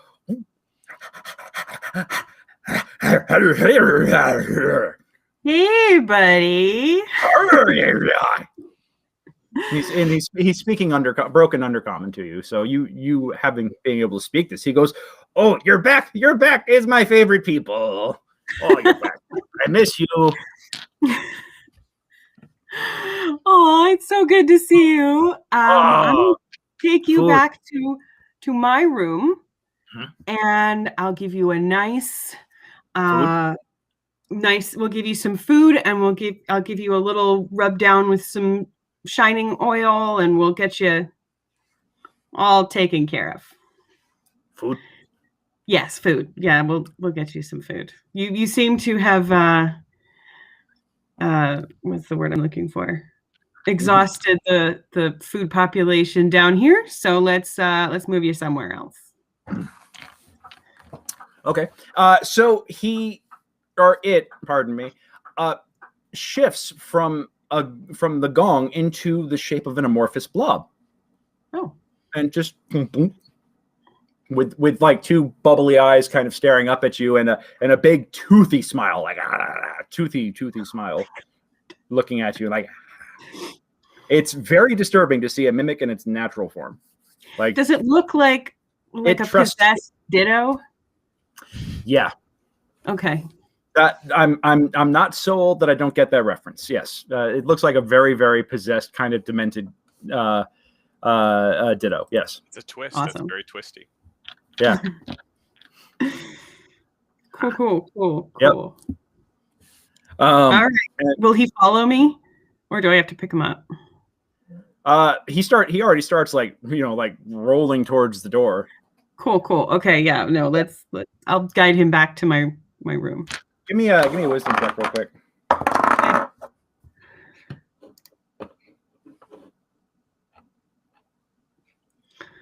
Oh, wisdom is not my strong suit. Well, a 19 is good enough to remember the no pets policy. Oh yeah. Well, it's fine because he can look like an inanimate object. Oh. But he's not looking like an inanimate object. In the halls like that. Just have him become a cloak or something. All right, I'm going to ask him. Can you change into something that I can just carry in my hand? because I don't want you to get in trouble if they see you in the hallway. He looks at you kind of puzzled, like, you know, he may speak Undercommon, but you got to remember this has the intelligence of like a dog. Okay, okay. Fairly short than that. Is there? Okay, we're in a storeroom. Yes. Looking around, are there any small trinkets? Sure. You know what? There's a candelabra. All right. I'm going to show him the candelabra, and I'm going to say, "Can you look like this?" How big is he? I mean, it'd be a two-hand carry, but you could carry him. I'll carry him as the candelabra to my room. Cool. And if anyone stops and asks me, I'll just tell them I required more light. So you do actually pass a couple of folks as you're going through the passages of the keep, and you get back to your room, and you bring him in there, and set him down, and he settles back into his blob form, and he just kind of sits and goes, "Where, friend?" Oh yeah, where's Bob? Oh, no, this is a problem. Bob. Yeah, what about Bob? What about Bob? You, mom. It, Bob. Yeah. Me? Me? How about Gordy? Gord. Gord. Gord. Gord. Gord. Oh shoot. All right. I'm going to scatter some like cheese and stuff around the room that might be attractive to rodents. Unless he's sick of eating them. I mean, you know, it seems like he's sustained himself on worse before, or they have sustained themselves on worse before. Yeah. I mean, I'm pretty sure they like live prey, right? Honestly, you don't really know. You've never really kept mimics before, and not too many people have managed to form a bond with them. Okay, so let me ask him. You like cooked meat? Cooked? You like dead meat? Meat. Just meat. Okay. Okay. I'm going to go down to the kitchens. I'm going to lock him in the room. And I'm going to go down to the kitchens and try and get some. We'll start with raw meat. Whatever they can spare. We should absolutely take them down with us when we go fight the goblins. I don't want to take them down to fight. War mimics. Yeah. War mimics with our war donkey. We could have mimic donkeys. We could have 3 of them. I don't think mimics can do that complicated. They can only do inanimate objects. Yeah, they can't be. They're not shape changers. They mimic. They like can be the armor on the donkey, and when someone comes to attack the donkey, they get eaten by the donkey's armor. All we have to do is like toss them into a room. I should make them into books. Make them into books? Books? Yeah. That's going to result in a lot of unnecessary deaths. I thought the door idea was pretty cool. What? Oh, Necronomicon. Okay. I hate to once again distract from the session, but did you guys see Bruce Campbell's April Fool's joke? Yes. Okay, I'm gonna link it in the chat, but it's only because you mentioned the Necronomicon that I'm like, oh dear God, I wish this was real. Yeah. You know what's funny is I didn't even realize until about a year ago where Klaatu Barada Nikto is originally from. Oh, really? Still. Yeah. Oh, he's got a new book coming out. Oh, I have to read that one too. I've read his first 2. Okay. Awesome. I'm going to put this in the chat. And I was so angry that this was April 1st. But yeah. To our Oh, don't tell me you blocked me from posting chat. No. Damn it. Can you post it in private chat? I'm going to put it in the private chat for you guys now too, but I'm trying to put I'm trying to just damn it. Somebody's got some big static happening right now. Somebody's got a there you go. Somebody's got like a mic cable that is not fully engaged right now. Just saw Monica 13's comment about the corpse. I missed it took me a second to realize what she was referring to, and that's yeah. Who's like deep throating the mic? Who is not muted? Everybody mute. I don't think it's me because my mic is just my computer mic and there's no cable. Oh, I think it's all right. Seth or Birchie. Greg? Yeah, no, because I've got my big mic right here. Yeah, that is something that I imagine you would have to take time to come to terms to with Monica. Absolutely. All right. Relevant. I think I covered everybody. But if you guys haven't seen this already, I wish it was real. But it's a screen. It's a photo of a page from a script of Doctor Strange in the Multiverse of Madness. And because it's a Sam Raimi movie, Bruce Campbell always shows up in a Sam Raimi movie. He has a role in every Sam Raimi movie ever. And I think this would be the greatest cameo of all time. I want this to be true so badly. I want this to be true so badly that at one point Doctor Strange winds up outside of Ash's cabin and they compare notes on various evil books that they're both seeking. Like, I would kill for that to be legit. Anyway, so sorry, enough of me derailing my own session here. So you get Gord all set up, and you go down into the kitchen and manage to you see that the chef is actually preparing like what looks to be a stag for the night, and you take one of the venison fillets and just hightail it back upstairs. I'll take any of his junk parts too. Anything he's not using. Well, he's got the junk. And some other strap. Brain, eyeballs, whatever, soft tissue. It's fine. I'll take it. Sure. Yeah, so he actually does hook you up pretty easily, kind of like, I was just gonna throw this out. You really want this? Yes. Okay. So he hands you basically just like a bag of gore. It's just entrails and various parts and things, and you bring it back up to your room, and he kind of watches you strangely as you exit with like this just bag of deer parts, and you go back up, and Gord, like you see this he just kind of like perks up and looks at the bag and goes, "Food?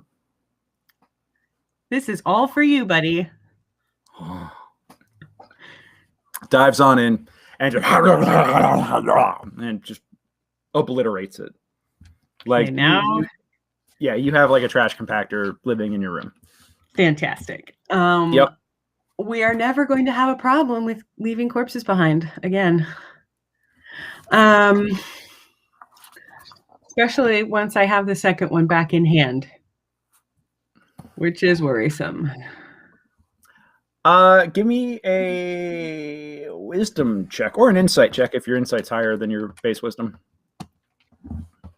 It is, because my base wisdom is plus nothing. Base wisdom's a dump stat. Oh, not great. Oh, okay. And well, you do think though, like, well, I found Gord because of a pile of bones. Okay, yeah. Sure. Well, I had thought I might draw him out with like some carcasses around the room. But it would be probably a better idea to, before I resort to that, go looking for a treasure chest with a pile of bones in front of it. Or just a pile of bones with something inanimate next to it, because I don't know if he's still a treasure chest anymore. Yeah. Okay. That's sort of the issue with mimics, isn't it? I mean, kind of. You so you go off on your hunt. We'll come back to you in a few. Okay. I'm going on a mimic hunt. Yeah, going on your mimic hunt, and your date with Sir Bruce Campbell will have to wait. So Graysoul, you and Rufus are standing in the library, poring over some tomes when Sir Alec enters. Oh, good day, gentlemen. I didn't think anyone else would be in here.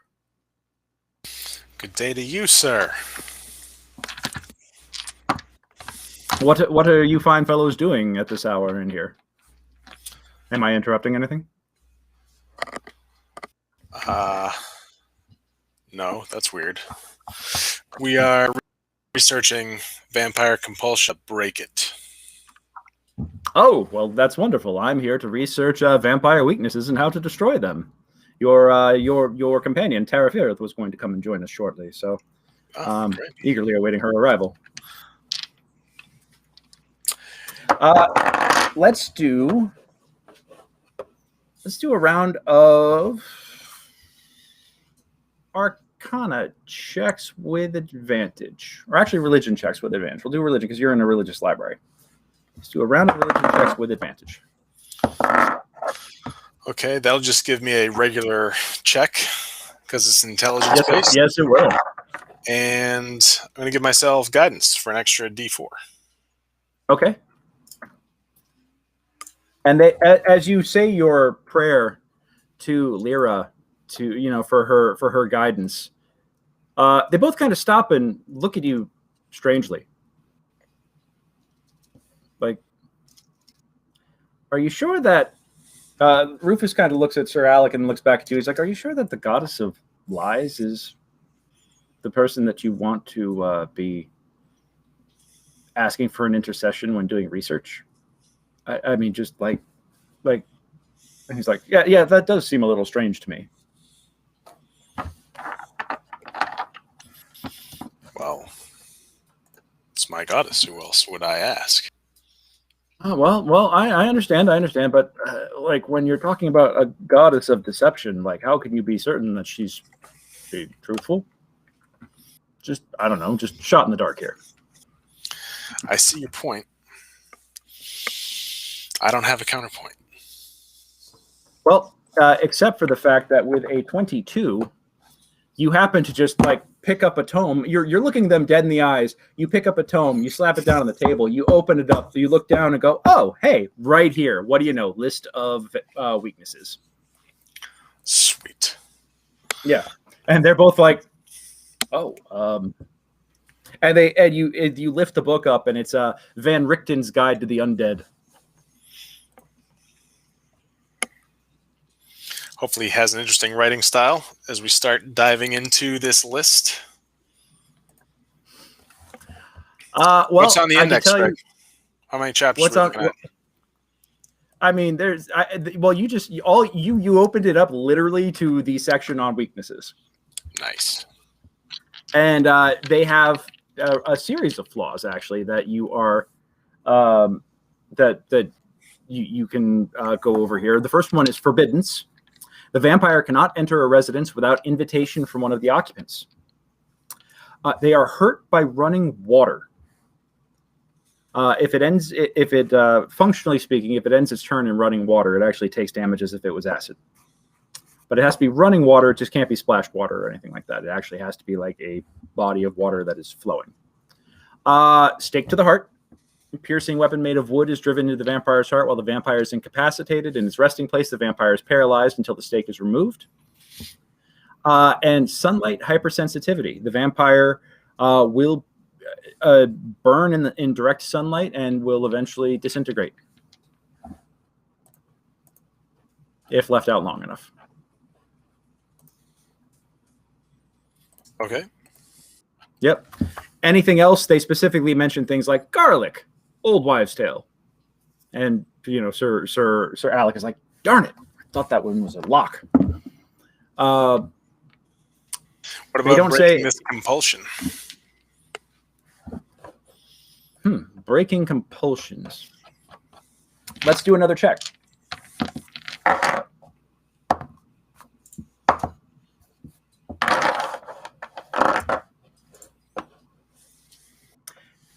looking through that book, 15 is actually good enough. I will say that 15 is good enough.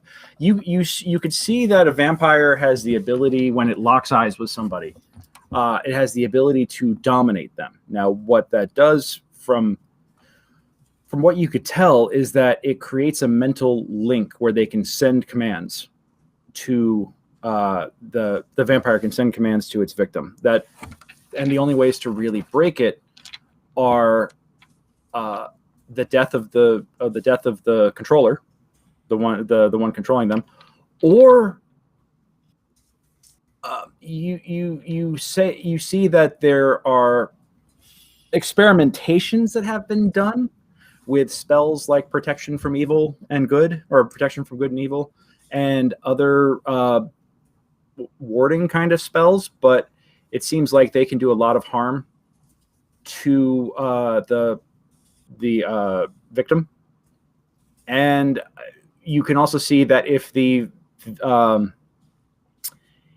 controller or any of its allies were to attack the victim, that would be the control could potentially break. They have witnessed mind control being broken when the vampire lord or its allies attacks someone under its dominated control.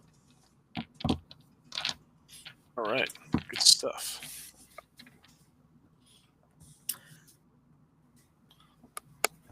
For pulling an all-nighter, gents.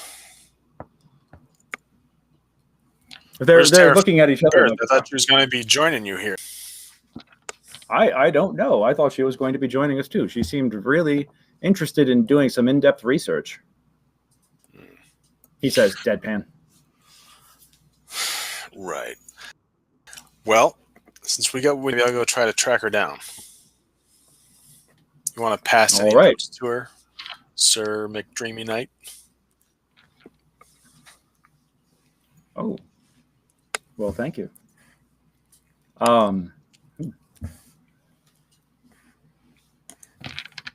No, it's okay.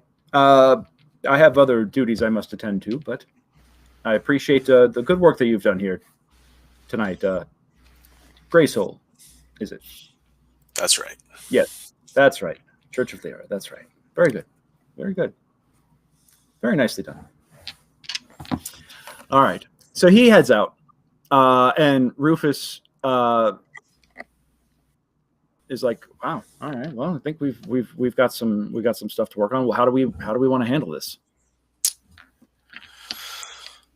Well, it sounds like the easiest thing would be to try to cast a ward on him, which could do a lot of harm, possibly kill him. If we could get a goblin to attack him, that might break the domination, but that's not. And then, of course, killing the vampire will do it, but that's kind of beside the point, since we want to ask him for information to help us kill the vampire. So, but you guys are good with that healing magic, so maybe we should try warding him, and if things go sideways, we can just heal him up. But what if we hurt him?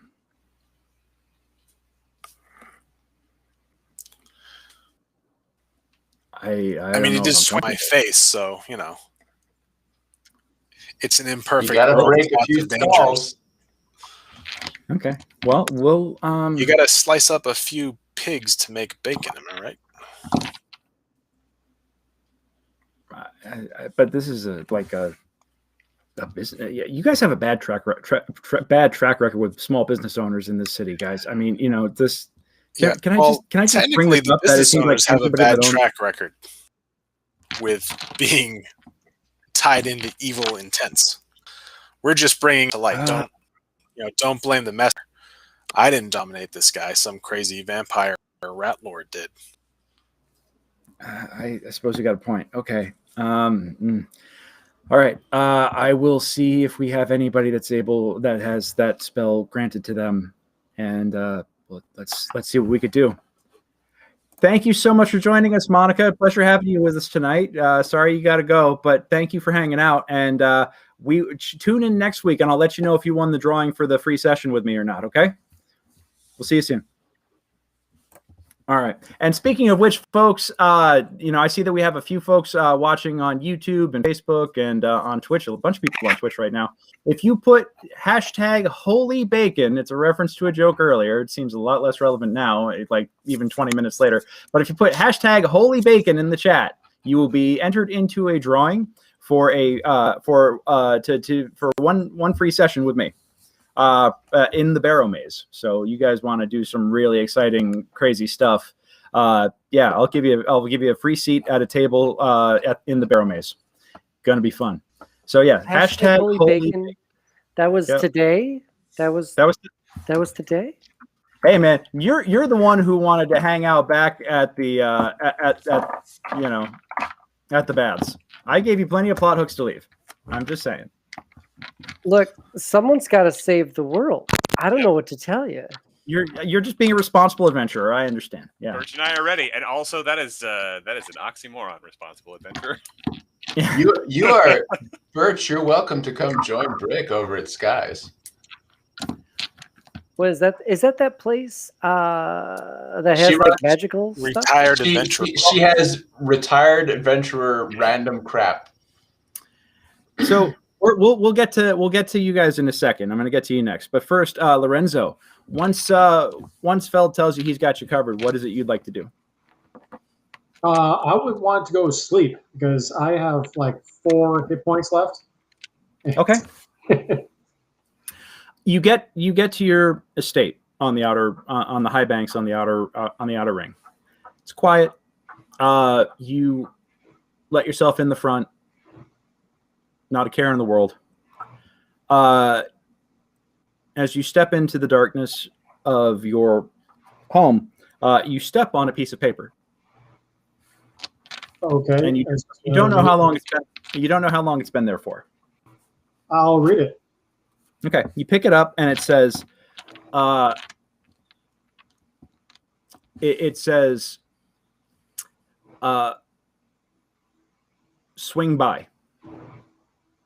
Oh, okay. Well, I guess my nap will wait for a minute, and now since it's around that time, I know this guy will be there. Mm-hmm. Head towards the locksmith shop. Okay, so so it doesn't take you too long to get to the locksmith shop, actually, but you do head over there, and your boy is hanging out on duty with another guardsman, and he sees you approach. And give me a perception check real quick. Sure. Perception. I'm looking in the wrong view. That's why I can't find the piece of paper with his name that I had. And your perception check. 15. Okay, so you see that with one hand at his side, he kind of is like pointing to the nearby alleyway. Yep, I'll head over there. Okay, so you play it cool and you head off into the alley. And then yeah. So give me a stealth check with advantage, please. Because with advantage. Well, because you're 2/3 translucent. Yep.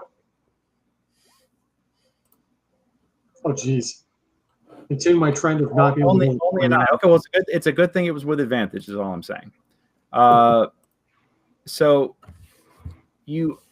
What did I name him? Because he's one of the 3 from the first encounter. Was it Nihilus or Hylas?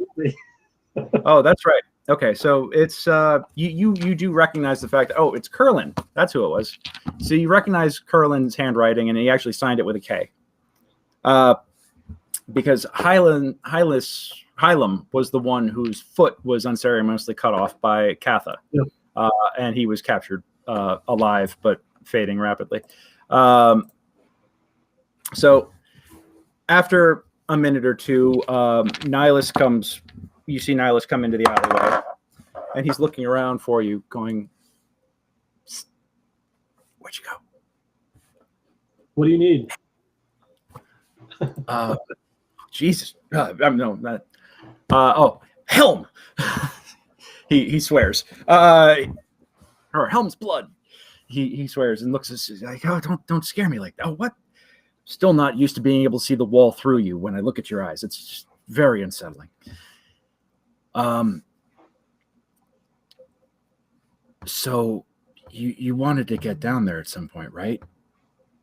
Eventually, yes. Well, you might want to bump your plans up because the city's been sending another group down there. When are they doing this? They're down there now. Oh, someone's down there now. Yeah. Yeah, city's keeping it hush hush, but we're on guard. We watched them go down. They went down loaded for bear. They've been down a couple of hours. They said they might be back by dawn. Is it a group of adventurers or is it city guard? Mercs, from the looks of it. Kids, really. Young, well equipped. No, I mean, relatively speaking. They're all I think that they're they look rich. But they got somebody in the city to sign off on them going down there to go hunting for that thing that you said was down there. The thing with the tentacles. Tell you what, if you get me names or there's somebody to follow them, because I'm in the middle of something else right now. We can't send any. I mean, we're under strict orders just to watch the door and not let anybody in except if these guys had an officer that told us to let them in. So whoever they are, they're connected. But I thought you might want to know.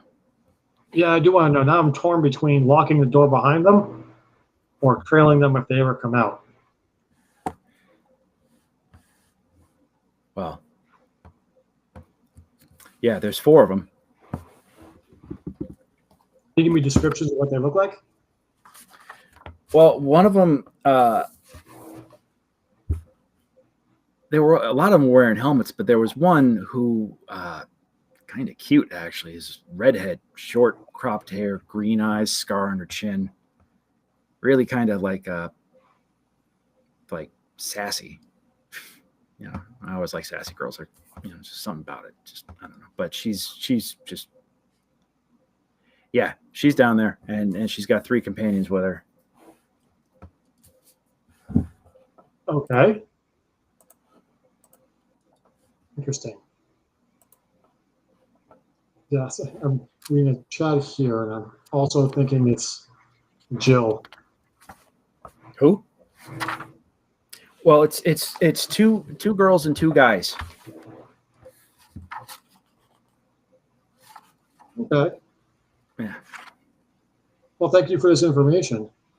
Yeah. And I'll toss them a gold coin as a thanks and keep up the information. I'll make sure you're well paid. I'll let you know when they leave. Absolutely. All right. If you can, follow them and tell me where they go. Well, it depends on when I get off duty. I can't. Yeah, if you can. Yeah, I'll do what I can. I'll do what I can, sir. All right. I'll see you soon. Yep. All right. So, Brick, coming over to you, my friend. I owe you a conversation from a previous visit to Skies before all this stuff went down. Oh, did that? Yes. I figured we would just do that now. Well, yeah, but you technically you went and picked up a couple of days ago. You went and picked up your armor. Well, this is one of the sessions where you weren't here. You went and picked up your armor from the armor smiths while Feld was, Feld came by later thinking he was going to get everybody's gear. You had already come up and gotten yours and paid them well. And then you ventured over to Skies. And now you're going to visit her again, right? Or did you? Okay. So give me a thumbnail on what you wanted to accomplish in the first session or the first visit. So, and I mean, again, we can do that now, but basically testing the waters, seeing if she knows anything about the arms trade in the city, if she knows specifically the guy in charge of it, if she's involved with it, and if she's not involved with it, reveal some of my background to her and get a discount from her shop. Aha. Got it. Okay. So she kind of really played coy early on. Well, let's go on ahead. So let's flash back, and we'll do a couple of days ago, and then we'll do your visit again. All right. If it's even necessary. We can just say I didn't bring it up the first time, and I can bring it up this time. Okay. Then you know what? You kind of came back and just were kind of bashful then, and you didn't really ask anything of circumstance or anything important. You were just kind of being friendly and couldn't really find a way into the conversation. She's very talkative, but since you've got a minute here, you're thinking like, well, may as well see if I can make some headway. So you head over there, and it's actually it's getting to be late, and she's just getting ready to close up as she sees you walking up, and she's like, "Oh, you're back." I am. Birch, did you want to join me for this, Birch? Okay. I am. We've run into a bit of a problem. We have a underground lair filled with goblins and potentially a vampire. And I was wondering if maybe in your various collections from former adventurers, you might have picked up any weaponry that might be helpful to that, or against were creatures, which we also ran into today. Well, I know now those I know. Those I know you got to use silver. You got to use silver on the were creatures. I don't know if silver actually works on the vampires, but I know you got to use silver on the were creatures. And that silver, you could use silver bolts, you could use silver arrows, you could use silver. I don't like to get up close to things that could bite me and curse me with crap and do all kinds of horrible, terrible things to me. I really, really don't like doing that. So I like silver ammunition. But I suppose if you're really crazy, you could take a silver sword, you could take a silver hammer, you could take a. Do you have any of that in stock? That had a silver hammer once, and he somebody wrote a song about it. So Sky, do you have any of that in stock? Any silver weapons that might be advantageous? Excellent question. Hold on a second. I was just closing up my shop here. I was about to go get some dinner. What are you doing for dinner, by the way? No plans. You mind if I take a quick look around the shop before you close up? You can stand in the center of the shop as I go look through the inventory for you. Nobody goes behind the counter. That's a very hard rule that I have about my shop. I'm very cautious about anybody coming in, especially when I don't know them yet. When they've earned the discount, maybe, just maybe I'll take Saturday shift every once in a while because I got to go visit my mother. So you're looking for silver. I got a silver dagger. All right. What you I got a couple friends who could probably put that to good use. What would that run me? And I'm just sort of casually just sort of circling around looking at sort of what she's got in the store. Yeah, I could do it. I could do that for you for 105. Seems like a good deal. I'm curious. Like I wouldn't have imagined that you would have gotten enough consistent adventurers retiring to keep your store in stock. Do you ever have to buy? It's not just retiring adventurers. No, this is no. And what? You guys think you're the only game in town? At the moment, I don't know. I mean, we are doing a lot of killing. I haven't seen anybody else. You guys are certainly the most obvious, but you're definitely not the only game in town right now. I mean, make a perception check. 15. You remember when you came last time, you remember seeing a black woman, medium height, long braided hair, finery. She's wearing expensive clothes. Clearly she comes from money and status, but adventurer's cut.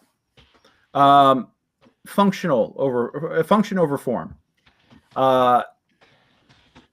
and definitely has mud on the boots. She's been out and about, but she was just leaving as you came in the previous time, and she kind of just like looked you up and down, gave you an assessment, and kept on walking with a bit of a smirk. You didn't think anything about it until just now, and you realized that, interesting. And as you glance out, the door that she walked up to two other individuals, a man with blonde hair and a man with dark hair. and they all walked off together. You know, not armored, but definitely had swords on their hips. Not necessarily an uncommon sight in the city, but interesting in this context. I'm curious, Guy. Do you ever have to keep the business full? Do you ever buy from local sellers as opposed to adventurers? Oh, like, what do you mean local sellers? People don't sell this. Normal people don't sell this kind of stuff. No, but I mean, she pulls out some yellow agate. She's like, people don't sell this stuff. You know, people don't sell this wall of spell components here. People don't sell this freaking displacer beast skull. You know, I mean, like, this is all specialized trade. No, absolutely. In terms of the weapons and those stuff, I was curious if you ever purchase weapons from within the city as opposed to adventurers passing through. Well, what do you mean purchase weapons? Like, that's a very specific thing to be asking about. I mean, I'm not an arms trader. I'm not doing anything illegal. I mean, there are legal regulated parties here that are responsible for the arms trade in this city, and I'm not one of them. And I know that's a market I don't get into. I sell exotic weapons. I sell the kinds of stuff that's not mass produced. I sell you the kind of stuff that's, you know, like a silver dagger. She holds it up. Which is what I'm looking for. And as I recall, the last time I was here, you also had a potion of haste. But getting back to that real quick about the arms dealing in the city, you wouldn't happen to know anything about that? Who runs it? Would you? Why do you ask? Just curious if you had any dealings with them or not. I have. Make a deception check. And this is where I give him a natural one. You said. Or a net. Deception. Said, yeah. Holy shit. Smooth operator. So yeah, here's the problem though, because I actually, to her. Yeah. I didn't mean to lie. I am trying to get a reaction out of her. I'm out of character. What I'm trying to do here is gauge a reaction to her relationship with the guy, whether or not I can trust her. Like, if she's in cahoots with him or is doing dealings with him, I don't want to reveal my backstory. But if I think she's like a safe haven, then I'll.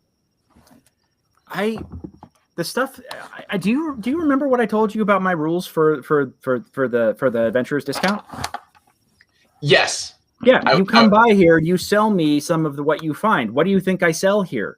I take the stuff that you sell me, or that real adventurers sell me, and then I mark it up at least 2 or 3 times, and then I resell it to people who are collectors or whatever else. I mean, you know, although for you, I'm actually just charging cost on the dagger, and I really should be charging you a lot more. But you know, what can I say? I got a soft spot for lost causes. So, Greg, let me do can I just do a perception check on what I feel? Can you do like perception checks on like alignment or insight? Insight is what you're looking for. Okay, I'd like to do an insight on her as just in general. Do I think she is a good person? Does she have a character sheet? I don't think she even has a character sheet. Let me check. All right. I might have to BS this as we go. That's fine. I got a 12. Well, you know what, though? A 12 can get you something at least. So hold on 1 second. Making me look up stats in a role-playing counter. You son of a bitch. All right. She does not have a character sheet. Okay. Or if maybe in the leveled characters, does she get...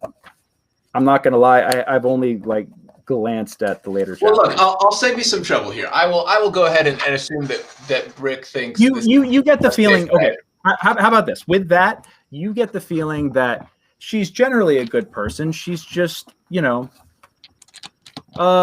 she's a businesswoman, but you get the feeling that she's a good person and she's not interested in the big commercial stuff. She likes stories and she likes She likes great stories attached to things, which is why she likes having adventurers as clientele, because they live the life that she used to live. Gotcha. So yeah. Brick is going to reach under his plate mail and he's going to pull out a pendant, and it's about 4 inches wide. It's pretty big. It's made of metal. It is not polished. It is not cleanly cut. But embedded in this metal is a very polished, very large black fang. It's unclear what sort of creature this fang is from, but he takes it off and he passes it over to her and he says, "My real name and my guild number are on the back. I understand you give discounts to because you had mentioned previously, Greg, that on the wall that she had a number. You do recognize the black fang sign on, so I said, on wall of honored companies. So you should be able to find me in your records. So A, I'd appreciate that discount, and B, anything that might be helpful in, say, close quarter comments against multiple enemies. And close quarter comments? Are you fighting in a YouTube section? Yes. I mean, oh God. I'm gonna go to the Blue Academy and have words. Asbestos boxer shorts +5, you know, for the Flame Wars. Yeah. Okay. So so basically I would prefer if you keep this between the two of us and not mention this to anybody else, even my fellow brutes. And yeah, I'll definitely take the silver dagger. That potion of haste I'd like to get, and information, if you can get it, on specifically the Tasker Hill family and any connections to the arms trade that they have in the town. That's a very specific ask. It is, and I'm willing to pay very specific amounts of money for this information. And she assesses everything, and she looks at the guild sign, and she holds it over in her hand, and she looks you up and down. I was about to take the Black Fang off of the wall. I heard you guys were all dead. Why don't we say that they are for now? Is that why you want to know about the Tasker Hills? Yeah, I have some unfinished business with them. So yeah, I heard something about that. I heard they did somebody dirty out in Schult. Said it was a bunch of mercs that they cleaned. That's how they got the mine. The Tasker Hills are not to be trifled with, friend. What they did to your company was business. Don't ever get personal with them. I will keep that in mind. I have no intention of trifling with them. I have intention of killing one of them and leaving the rest alone.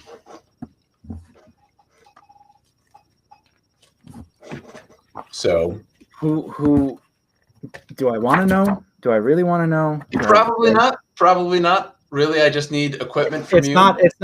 It's not Anna, is it? I don't know yet. That's what I have to find out. But who's ever responsible for ending the entire? Yeah. Well, her dad is head of the head of the Tasker Hill family. He's the arms dealer. Yeah. Then that's probably who I need to speak with. So yeah. Onken Tasker Hill. Yeah, speak with. What was the first name, Greg? Sorry. Onken. Yep. Yeah, Ankhin. Close to Anakin, but not quite. Gotcha. Yeah, so like I said, I'd prefer if you keep this on the down low for now. Silver Dagger now. I'll be coming back for that potion of haste and anything else that I might need for my conversation. She holds your logo in her hand. She holds your guild sigil in her hand. She thinks very long and very hard.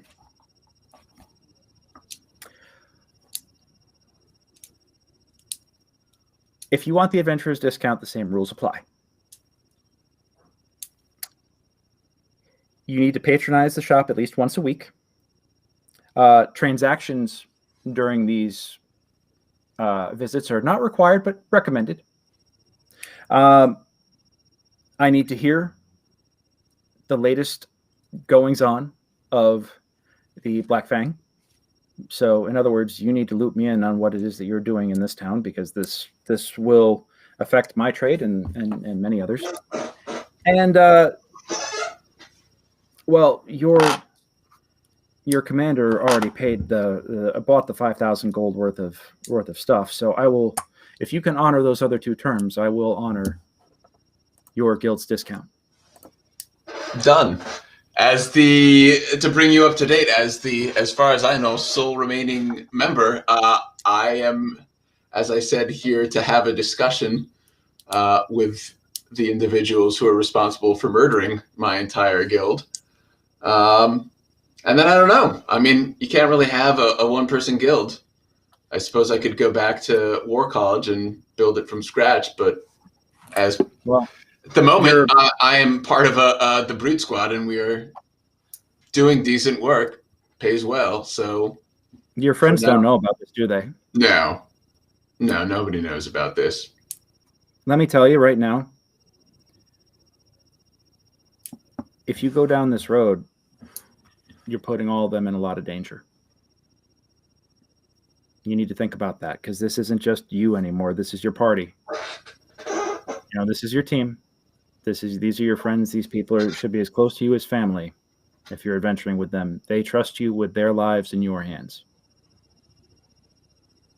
And the thing is, right now, she has dropped the pretense of the chatty Cathy. She is pretty much dead serious, just looking at you with this sad realization of like, oh, another fool wrapped up in vengeance. She knows what you're thinking. She knows what you want to do. I have no intention of putting my new friends and compatriots in danger. How long have you been adventuring with them? Have we even been here a week, Greg? Has it been? You're into days? You're about 2 weeks at this point. Oh, okay. I've been in town for 2 weeks. That's about it. And I knew one of them. I knew Feldricken, the other Dragonborn from War College, and everybody else I met once I got here. Wow. So you guys seem to really have your act together for some people that just kind of got randomly thrown together. What, were you all sitting at the tavern when somebody called ran in yelling about monsters? Not quite. We met over someone getting jumped in an alley. But I take your point. I have no desire to see any of them hurt. But if it comes to that, I will leave them and head out on my own. This isn't something I'm going to drop. Well, yeah, this is things tend to get bloody, especially when family is involved. Normally I don't talk out of school about other groups, but his daughter is an adventurer and a client, Anna. And they, bad blood between groups always goes poorly. What's your perception of her? Wants to prove she's her own woman. Get out from under the family shadow. Doesn't like the arms trade. She's fresh back from Bard College. She's got a party of 3 other friends, and they're young and they're stupid and they're ready to go. Good to know. Yeah, I will do my best to avoid her and keep her clear. If they survive their first contract, then maybe. But maybe maybe there's something to them. But right now, they just seem like a bunch of stupid kids to me that don't seem to like to understand what they're getting themselves into. What's their first contract? Didn't tell me. Right. Well, if they promised, they told me all about it when they came back. If they ever need help, and that is not me. I'm saying that honestly, not me trying to find a way into the Tasker Hill family, I'll do that on my own. But no need for decent people to die young, so you can let them know the Brute Squad is based out of the Church of Helm, so if they ever need a couple extra hands, I'm sure someone's in our group would be happy to help. Well, they seem to be based out of Daddy's Manor, so... Well. Yeah. A life of privilege. Daddy doesn't seem to like the fact that daughter wants to be an adventurer and not get into the family business. But that's just between you, me, and the four walls here. Fair enough. Well, listen, I know you're ready to close. If the offer for dinner still stands, I'm happy to join you. But let me pay you for that silver dagger now, because that'll come in handy tomorrow. What'd I say for the dagger? 105? I think 105. 105. Call it 95 gold even. Done. This is all I got for silver right now, but I do know that that the smithy can apply silver to weapons in a few hours. They have this thing that they use. Yeah, I think Feld went there directly. So yeah, I figured to see what fun weapons of destruction you might have in stock that could be helpful. So smart man. Give me a wisdom check too, while you're standing here.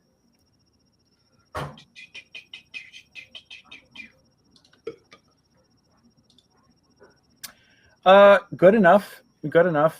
You also remember that you had reached out to CB and you haven't checked in with him in a couple of days. Oh yeah. Yeah. You know what, Sky? Let me take a range check on the dinner. I forgot that I've got a couple folks to check in with.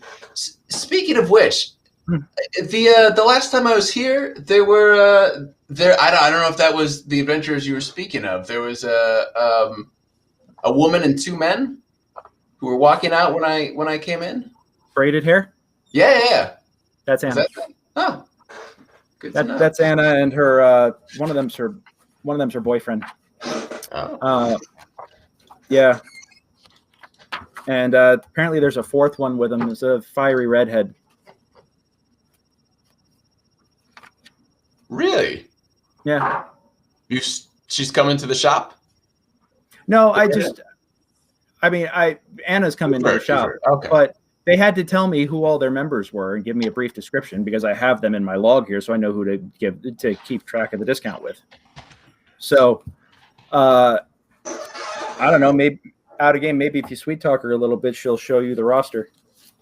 All right. I've seen or heard a description of Jill before, right? So I can key in that might be her. Or have it because I wasn't there when they actually met Jill. That was the only one who allegedly saw Jill was Feld.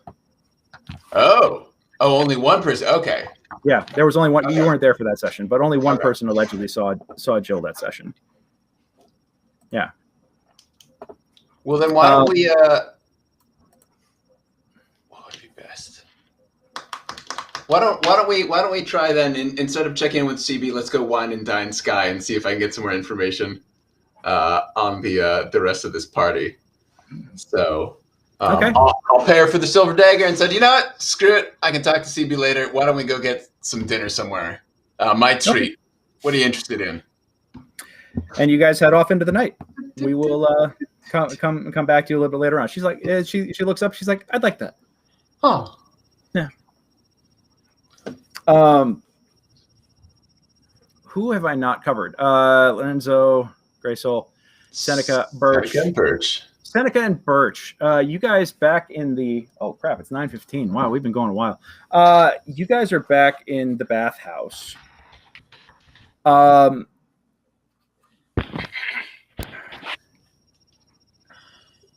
are you guys up to? I'm opening my spell book, and I'm going through researching my cantrip formulas and preparing my... spells for our next encounter with the goblins. Okay. And Birch, what are you up to? I meditated for a little bit and then kind of just rolled out my bedroll in that little room there, and I'm sleeping until the guards yell that they're dying. Okay, so you're asleep, and Seneca, you're meditating. And where are you in the bathhouse as you do your meditation? You kind of have to be someplace where you won't be disturbed. I moved myself over into the third room on the top. It's the one that's the furthest to the right, with the private pool. Copy that. So you've got your private pool, and he's asleep. You hear the guards, chattering, talking.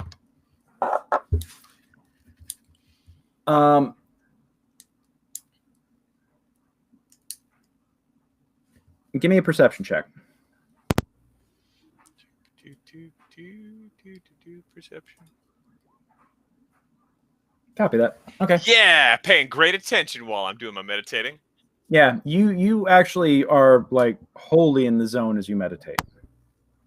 I'm, however, asleep. Oh. Yeah, right. you are asleep. It's too bad. I perceive quite a bit of sleep apparently. Yeah. Well, you don't have that character feature. Okay.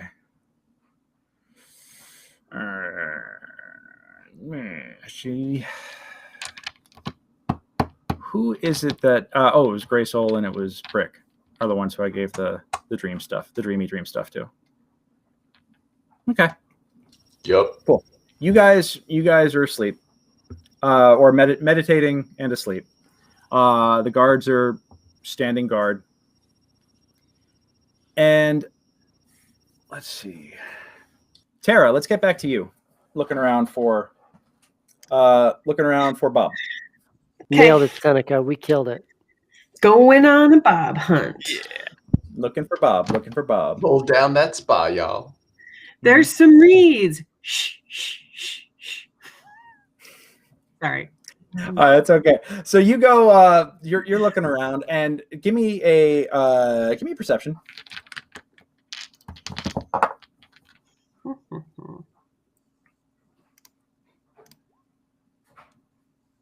Ooh, All right. 8. So we're gonna say it takes you about a solid 3 or 4 hours of searching before you do run across Bob. But it does take some time. But after a while, you do find like a telltale pile of bones.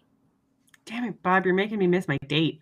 Telltale pile of bones, standing in front, like at the foot of this bust of, like a bust on a pedestal. And, Bob, is that you? And the head on the bust kind of looks up, looks around, looks at you, goes, "Mom! Ah!" How big is this bust? How heavy do you think? I know he's the column and the bust. Oh, okay. So again, not something I can just pick up and walk with. Hi. Hi, Bob. I've got your little friend. We're calling him Gord now. In my room. Would you like to come and join him? I've got a nice bucket of deer guts for you. Oh.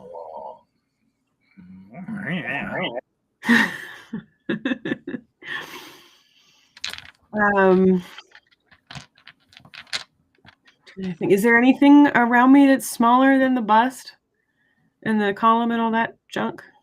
I mean, you've got like your pouch and anything else that you're carrying. You could, okay. Yeah.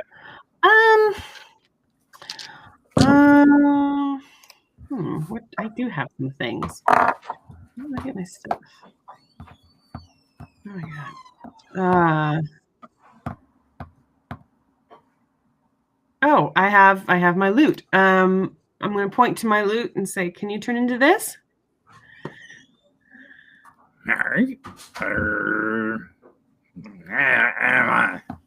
No, is that too complicated? Okay.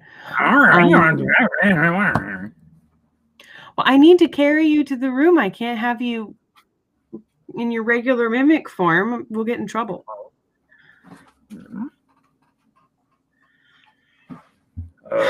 Make a persuasion check. Okay.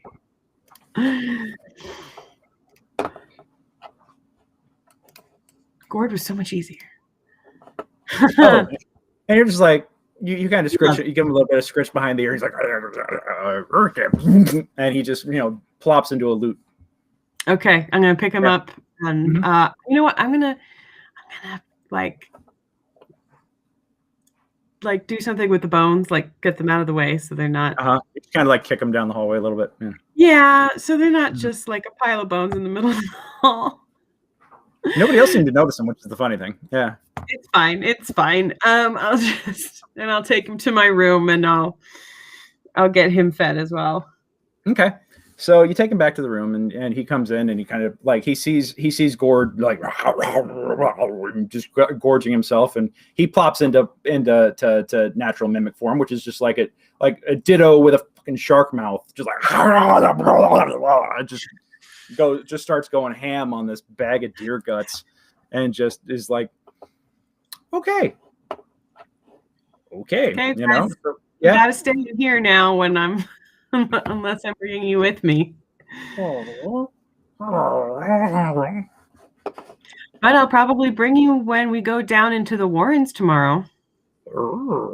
And there's lots of goblin corpses. Yeah, they're very excited. They would be honored to be eaten by you. They both have just like their tongues salivating, and it's like, it's almost like Scooby-Doo right now, just the spittle everywhere. Would you like some mimic snacks? Yeah, mimic snacks. All right. Awesome. Yep. Everybody else seems so enthused by this right now, so we'll go on ahead. I'm gonna fashion a little like nest of blankets in the corner of the room for them to sleep on. Okay. So yeah, you set them up. It's getting to be middle of the night. Most everybody else has gone to bed. Lorenzo, you've gone back to your estate. Seneca, Birch, you guys are doing your things. Brick, you're taking Sky out for a late night dinner and drinks. And Gray Soul, what are you up to? I'm looking for some curse action. Oh, that's right. Let's get this out of the way. Okay, cool. Sorry about that. Almost forgot about the fun part here. You know what? Before we do that, though, we're way overdue in taking a break. And I know that I need to stretch and take care of some other urgent natural calls. I gotta pee.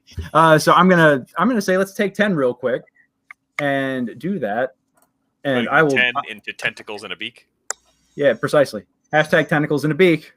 That'll be next week's hashtag, maybe. But yeah, don't forget hashtag holy bacon for put that in to be entered into a drawing for a free session with me. But yeah, let's come back in 10 minutes and we will come into the climax of this week's episode. Phrasing.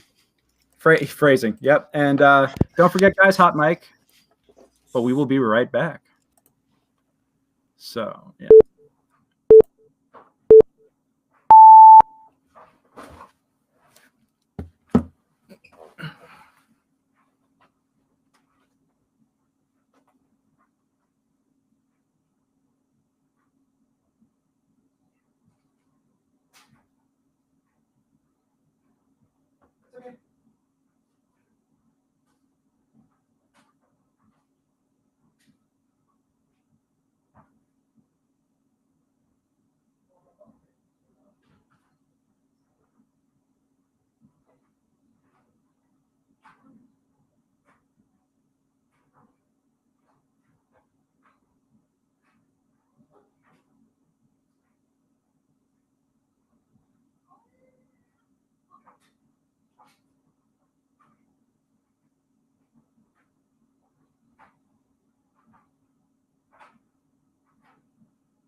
Man, everybody dipped out.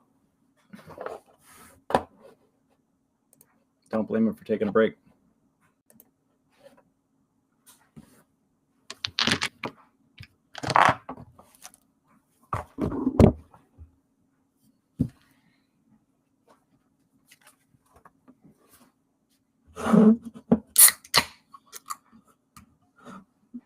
So I see we still have a few folks in the chat here. If anybody wants to jump in and say hello.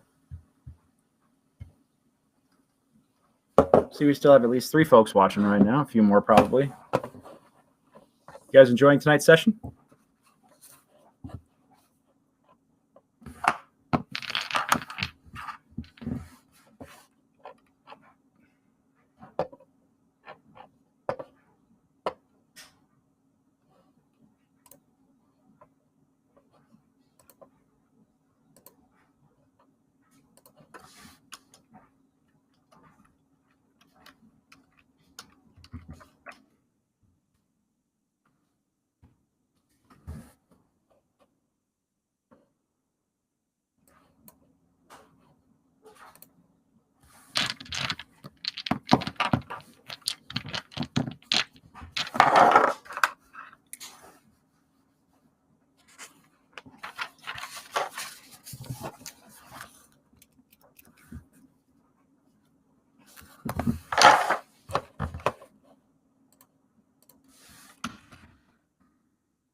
Everybody's so quiet.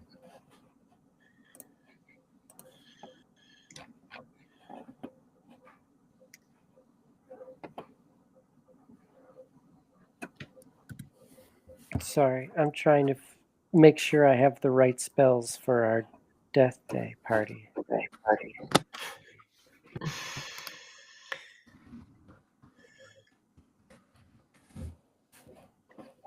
Very merry and birthday to you, to me. I got something that might be more useful than lesser restoration, but I don't know if I have the guts to do it. Oh boy. But I got to keep you on your toes. You know, if you know everything that I'm up to. Oh Lord.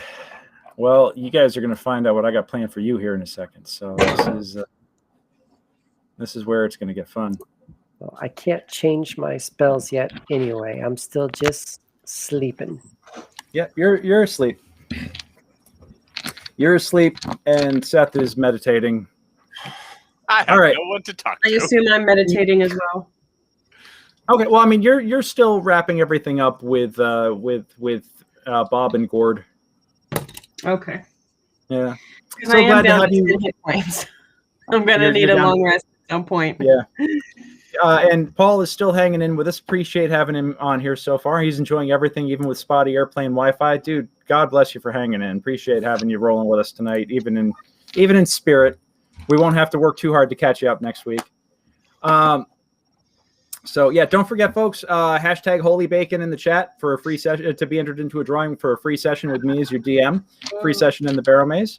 I'll be giving that away at the top of next week's episode. So very, very, very exciting. Hashtag Holy Bacon. So, Grey Soul. They do find an acolyte who is able to cast protection from good and evil, and they bring him into the room. And you're sitting there with Orak, and Orak is just sitting there waiting and watching kind of passively and not happy.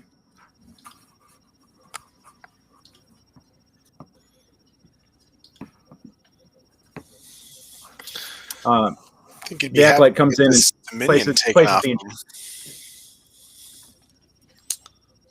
What's that? I would think he'd be kind of happy at the prospect of getting this command taken off of him. You know, considering the fact that you guys nearly melted his brain last time you tried to do it, he doesn't exactly have much faith in y'all. So, not wrong. Yeah. He sits there quietly. The acolyte comes in, places the enchantment on the space. And it basically forces... Oh, no, it's a touch spell, so it's actually on him. He comes in and actually has a bottle of holy water and takes it, says a prayer, pours it over his head, and you don't recognize quite the language, but it sounds like, you know, power of Christ compels you kind of stuff to just like break him out of... And he starts to shudder and and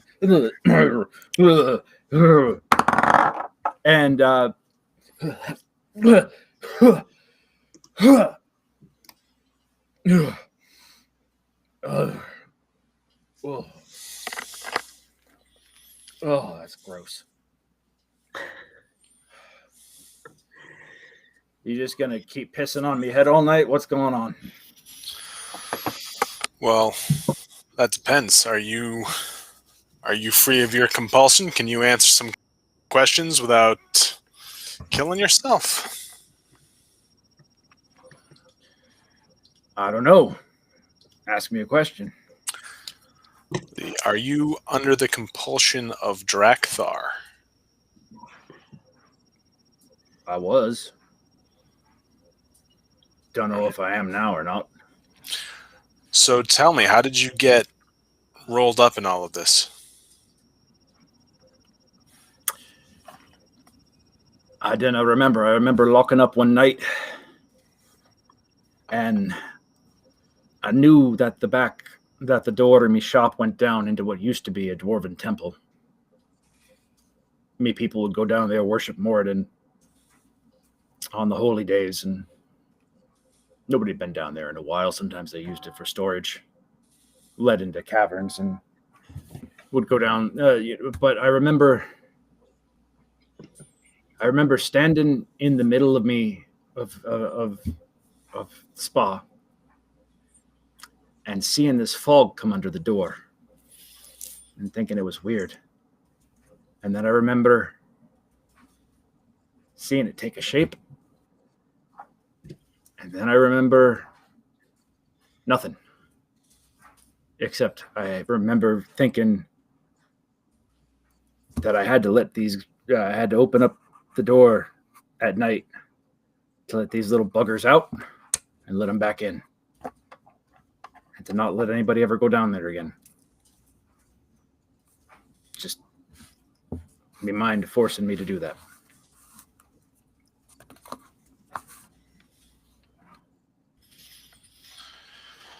If any of this fog and the shape that it took, what it looked like once it coalesced into a form? Nay.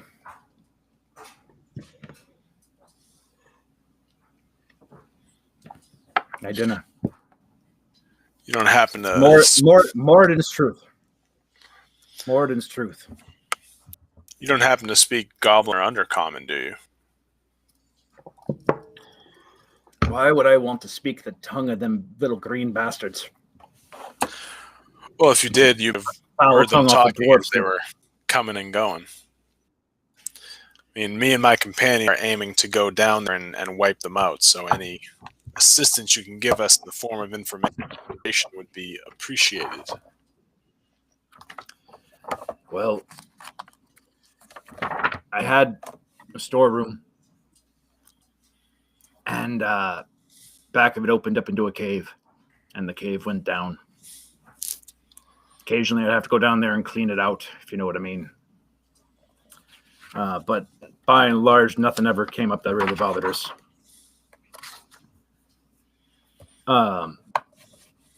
It's funny you mentioned, what do I speak? I speak Orak. Used to fight them. Fought them back in the wars. But I didn't know goblin. Have you seen anything else come out of there other than the goblins? Nay. What about anything going in?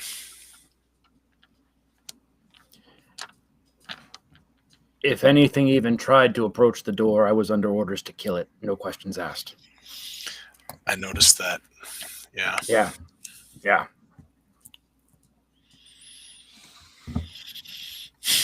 All right. Well, Sir Feldrakran might have some additional questions for you, but I'm not quite sure what else. Give me a perception check, Matt. One perception check coming up.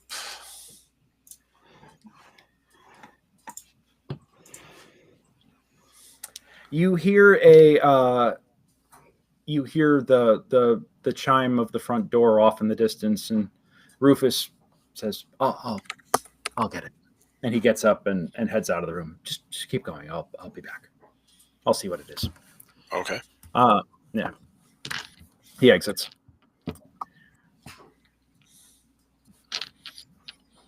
What else do you want to know? Do you have any inclination or any idea what their numbers might be like down there? They're goblins. They breed like fucking rabbits. There's lots of them. And whoever, if I know the goblins around here, if there was a bunch sitting by the surface, he don't have to go far to get more. All right. How about a map? Some kind of map of the layout down there from what you remember and what you've explored? Yeah, I could give you a basic one. That'd be helpful. He fetch me a quill and parchment. The acolyte who cast the spell is sitting there. He kind of looks at you like questioningly, like, do you really want me to leave you alone with him? As if to say.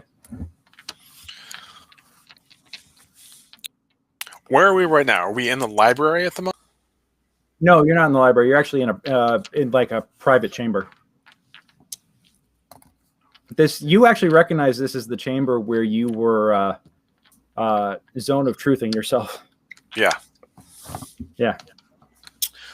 All right. Well, why don't we go fetch that, and we'll come back. And if you don't mind, you could wait here.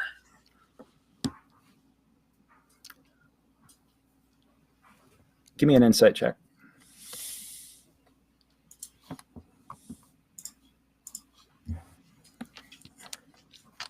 Looking at him, you notice that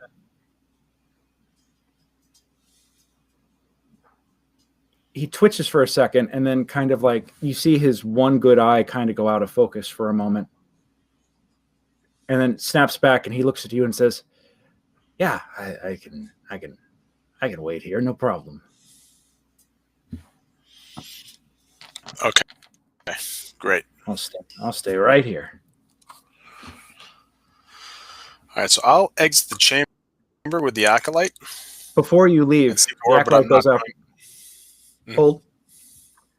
As you're going to exit, he says, "You know you're a dead man walking, don't you?"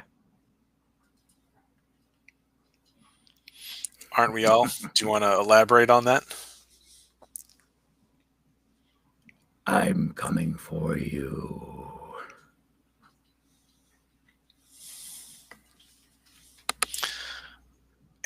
And who are you?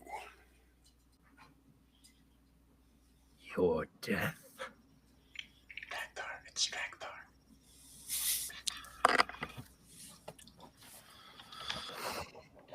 All right. When's our date with death then?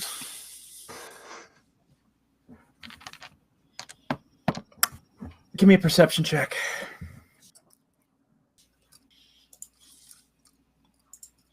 Actually, I want perception checks from everybody.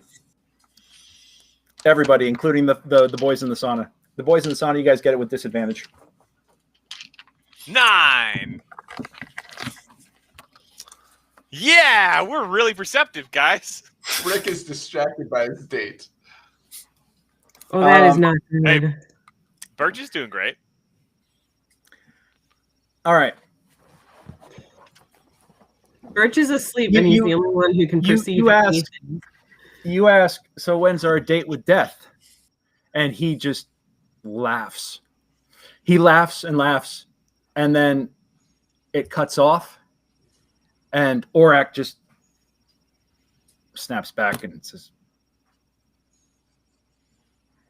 he originally was looking where you were sitting, and then he sees you at the door and says, what just happened?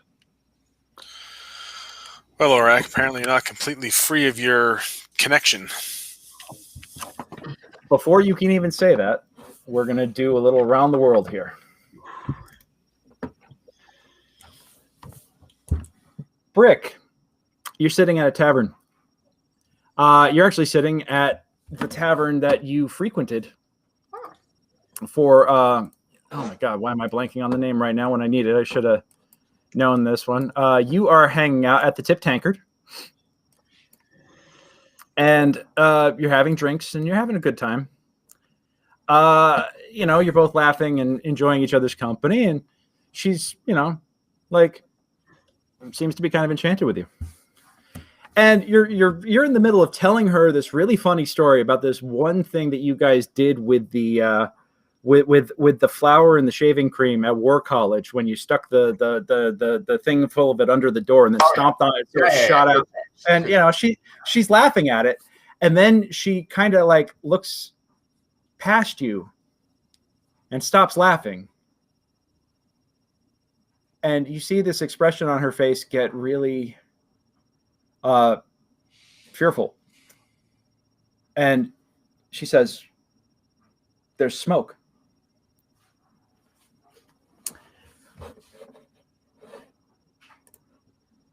Lorenzo, you are asleep in your bed when you hear cries of "Fire! Fire!" throughout the town. As you are aroused, as people are already running, and you can hear the chaos outside your window. You pull on your trousers and look out the window, and you see it coming from the northeast. That's Brick. That's Lorenzo. Who am I missing here? Okay, so next up, Birch. You roll over from your slumber, and you wake up, and you think it's got to be middle of the night, and you get up, and you're like, sit up, and you're like, what is wrong here? Something doesn't seem right, and you realize it's too quiet. It's too quiet. Ruh-roh.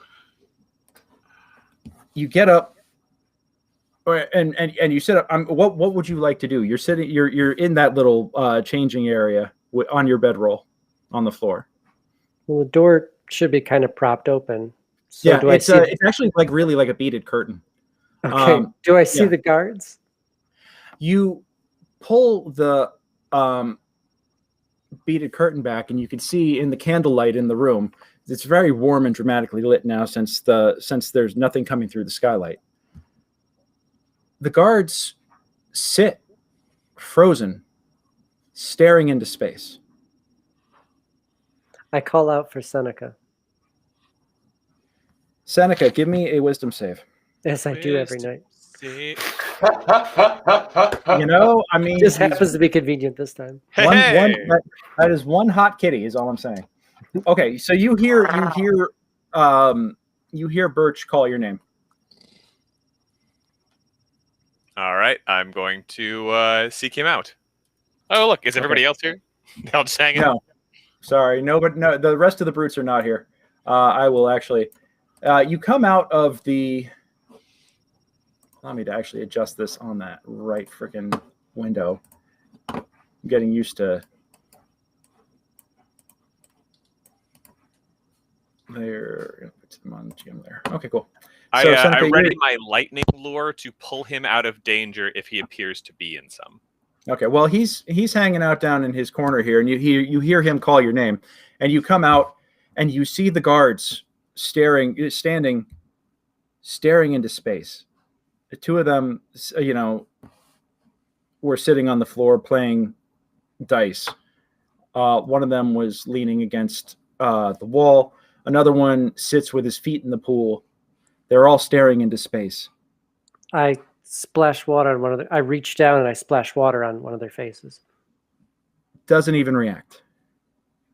I take that wet hand and I slap that face. Doesn't react, but then snaps and locks eyes with you. I avert my gaze. Okay.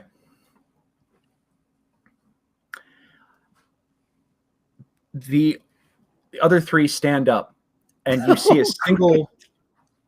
a single tear come down out of the corner. Or no, out of this corner, the inner corner of his eye. Mm-hmm. And he just looks at you and says, "I'm so sorry. I'm so sorry." And he stands up and he draws his sword. Cool. Tickety damn. Okay, so Brick. Oh, now we got the two that are left in the building. Whenever I think of violence and saunas, I remember a particular scene from History of Violence. Yeah, this is gonna get rough. I have to ask, because this is relevant, how long have we had the effects of a long rest before this battle has occurred? You're about 3/4 of the way through it. Okay. Yeah. I'm just making sure, because I wrote down what at the beginning I changed my spells, but I wrote down what it was that I changed it from, so that way, if this happened, I could still play fair. Smart man. I appreciate it. I would like to point out that is long enough for me to get one spell back and roll some hit dice, but not get a full rest. You guys can take the equivalent of a short rest right now, but we're cutting away. Okay, right? Sounds good. Tara, you are asleep, and you've got your mimic buddies cuddled up on you like kittens. They're just like, and you awaken with a start as you hear screams from outside your door, inside the building. People yelling fire, fire. Get the buckets, fire, and running. Oh shit! All right, Gray Soul. Oh, go on. I'll join them. I'll shut the mimics up in the room before I leave, and I'll join. I'll go join the bucket people. Insight check.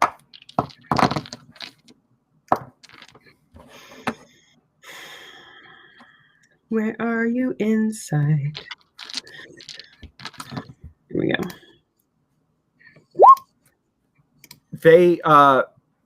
They hear calls for a bucket brigade, and as you turn around to lock them up, there's 2 buckets sitting in front of you. All right, I'll take them. All right. They want to be helpful. Gray Soul, you hear the crackle of suddenly people are running past you in the hallway as you're standing in the door, yelling of fire, and that the front of the church is ablaze. Awesome. I'll look back at Orak. Is it still the dwarf, or am I getting a crazy look from him? He's dropped the crazy look at this point.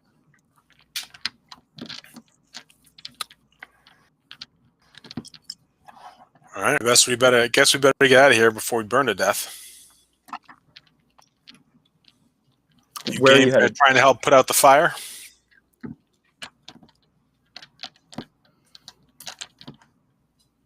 Sure.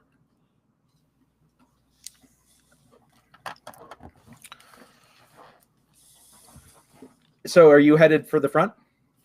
Yes. Okay. Well, is there like a clear path where people are running to kind of deal with this?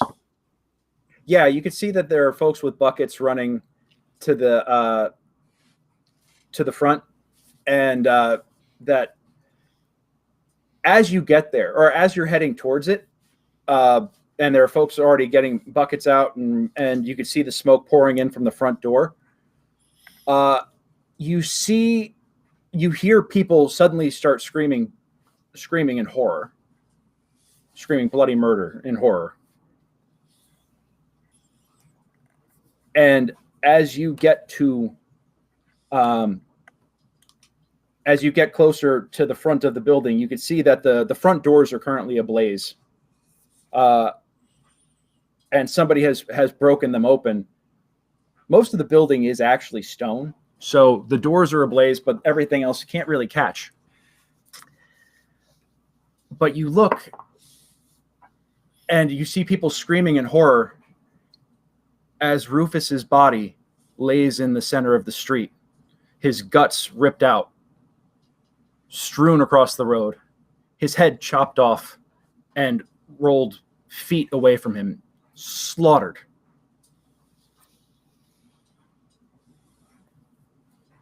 And in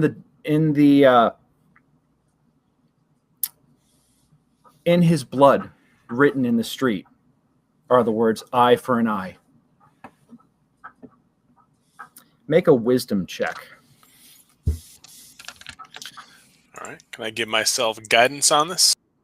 Yes, you can. It's gonna be a good one. Tara, you're not there yet. You're on your way. Okay, so 22. 23. Right? You got a 19 and a 3. 22. I was looking at Tara first. Yeah. Dirty 22. Sorry, I thought that was a general check. Oh, it's okay. It's okay. Hey, Matt. Mm-hmm. What else did you guys do underground?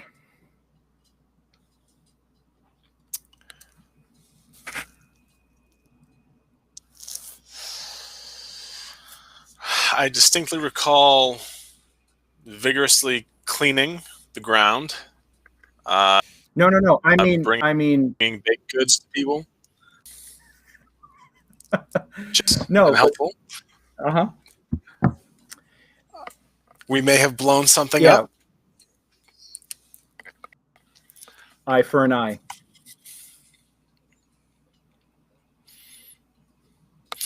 You have the realization. yelling for people to exit the church.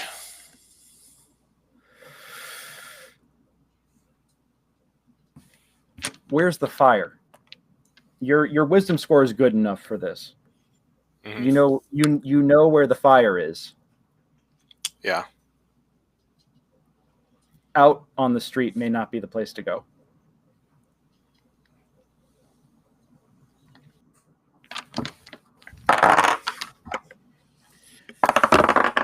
All right. All right. Real-time decisions here. The second I roll, do I see any barrels out on the street? You don't see any, but that doesn't mean that there might not be something there. You can't see it. The smoke is getting heavy. You can't see through it. You can see Rufus's lifeless body out there. You can see the message in the street.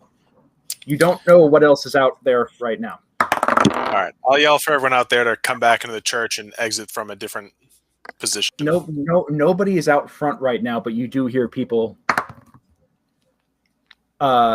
It's the front of the church, Adam. The front of the church is on fire. Just the doors, or what other part of the church are flammable? The doors are really on fire right now. I could tell you that. You can't tell what else is going on at the moment. You start yelling for people to clear the area. And just as you start to turn, to run, kaboom. And we'll come back next week.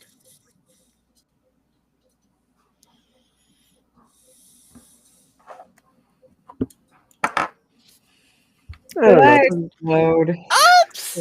don't think that was our fault. I was asleep. That was mostly an accident. So we started a war. They apparently have more than one exit to their dungeon. Either that, or if he wanted something done right, he decided do it himself. Oh boy. Well, I mean, there's a certain consequence to lighting the everything underneath the city on fire. I mean, you blew up his lair. Like, it's not a good thing. We blew up a storage room in his lair. Yeah. I mean, this is really a disproportionate response. Drakthar's feelings are valid, but it is disproportionately responding to the stimulus. Drakthar's like, home. Why is the room gone? Well, we'll be back next week. Or will we? Dum. I feel like it's entirely possible I just got exploded. We'll find out. Well, ladies and gentlemen, my name is Gregory Crafts. I have been your dungeon master this evening. This is the Brute Squad. We may have been the Brute Squad. We will find out. Hope you will rejoin us. If you want me to run an adventure for you just like this, find me, mastermindadventures.com. I'm actually going to link everything here. I've got my website up. You can take a look at my website and sign up to play a game with me. I would love to run a game for you sometime, something like this or something even crazier. You know, I like big explosions, but I also like intrigue, and I just like random murder hoboism. So if you guys just want to do like a dungeon crawl or something with intrigue or whatever else, I'm totally down for it. But I hope you will come and play with me sometime. I also have the Barrowmaze. Let me link that right now. We have a lot of stuff happening. Things are starting to get busy again as quarantine is ending and people's lives are starting to slowly return to normal. But I still want to keep running tables for people, so I would love to play with you. And in the meantime, the saga of the Brutes will continue. Or will it? We'll find out. Tune in next week. Have a great week, y'all. Stay safe. Roll them 20s.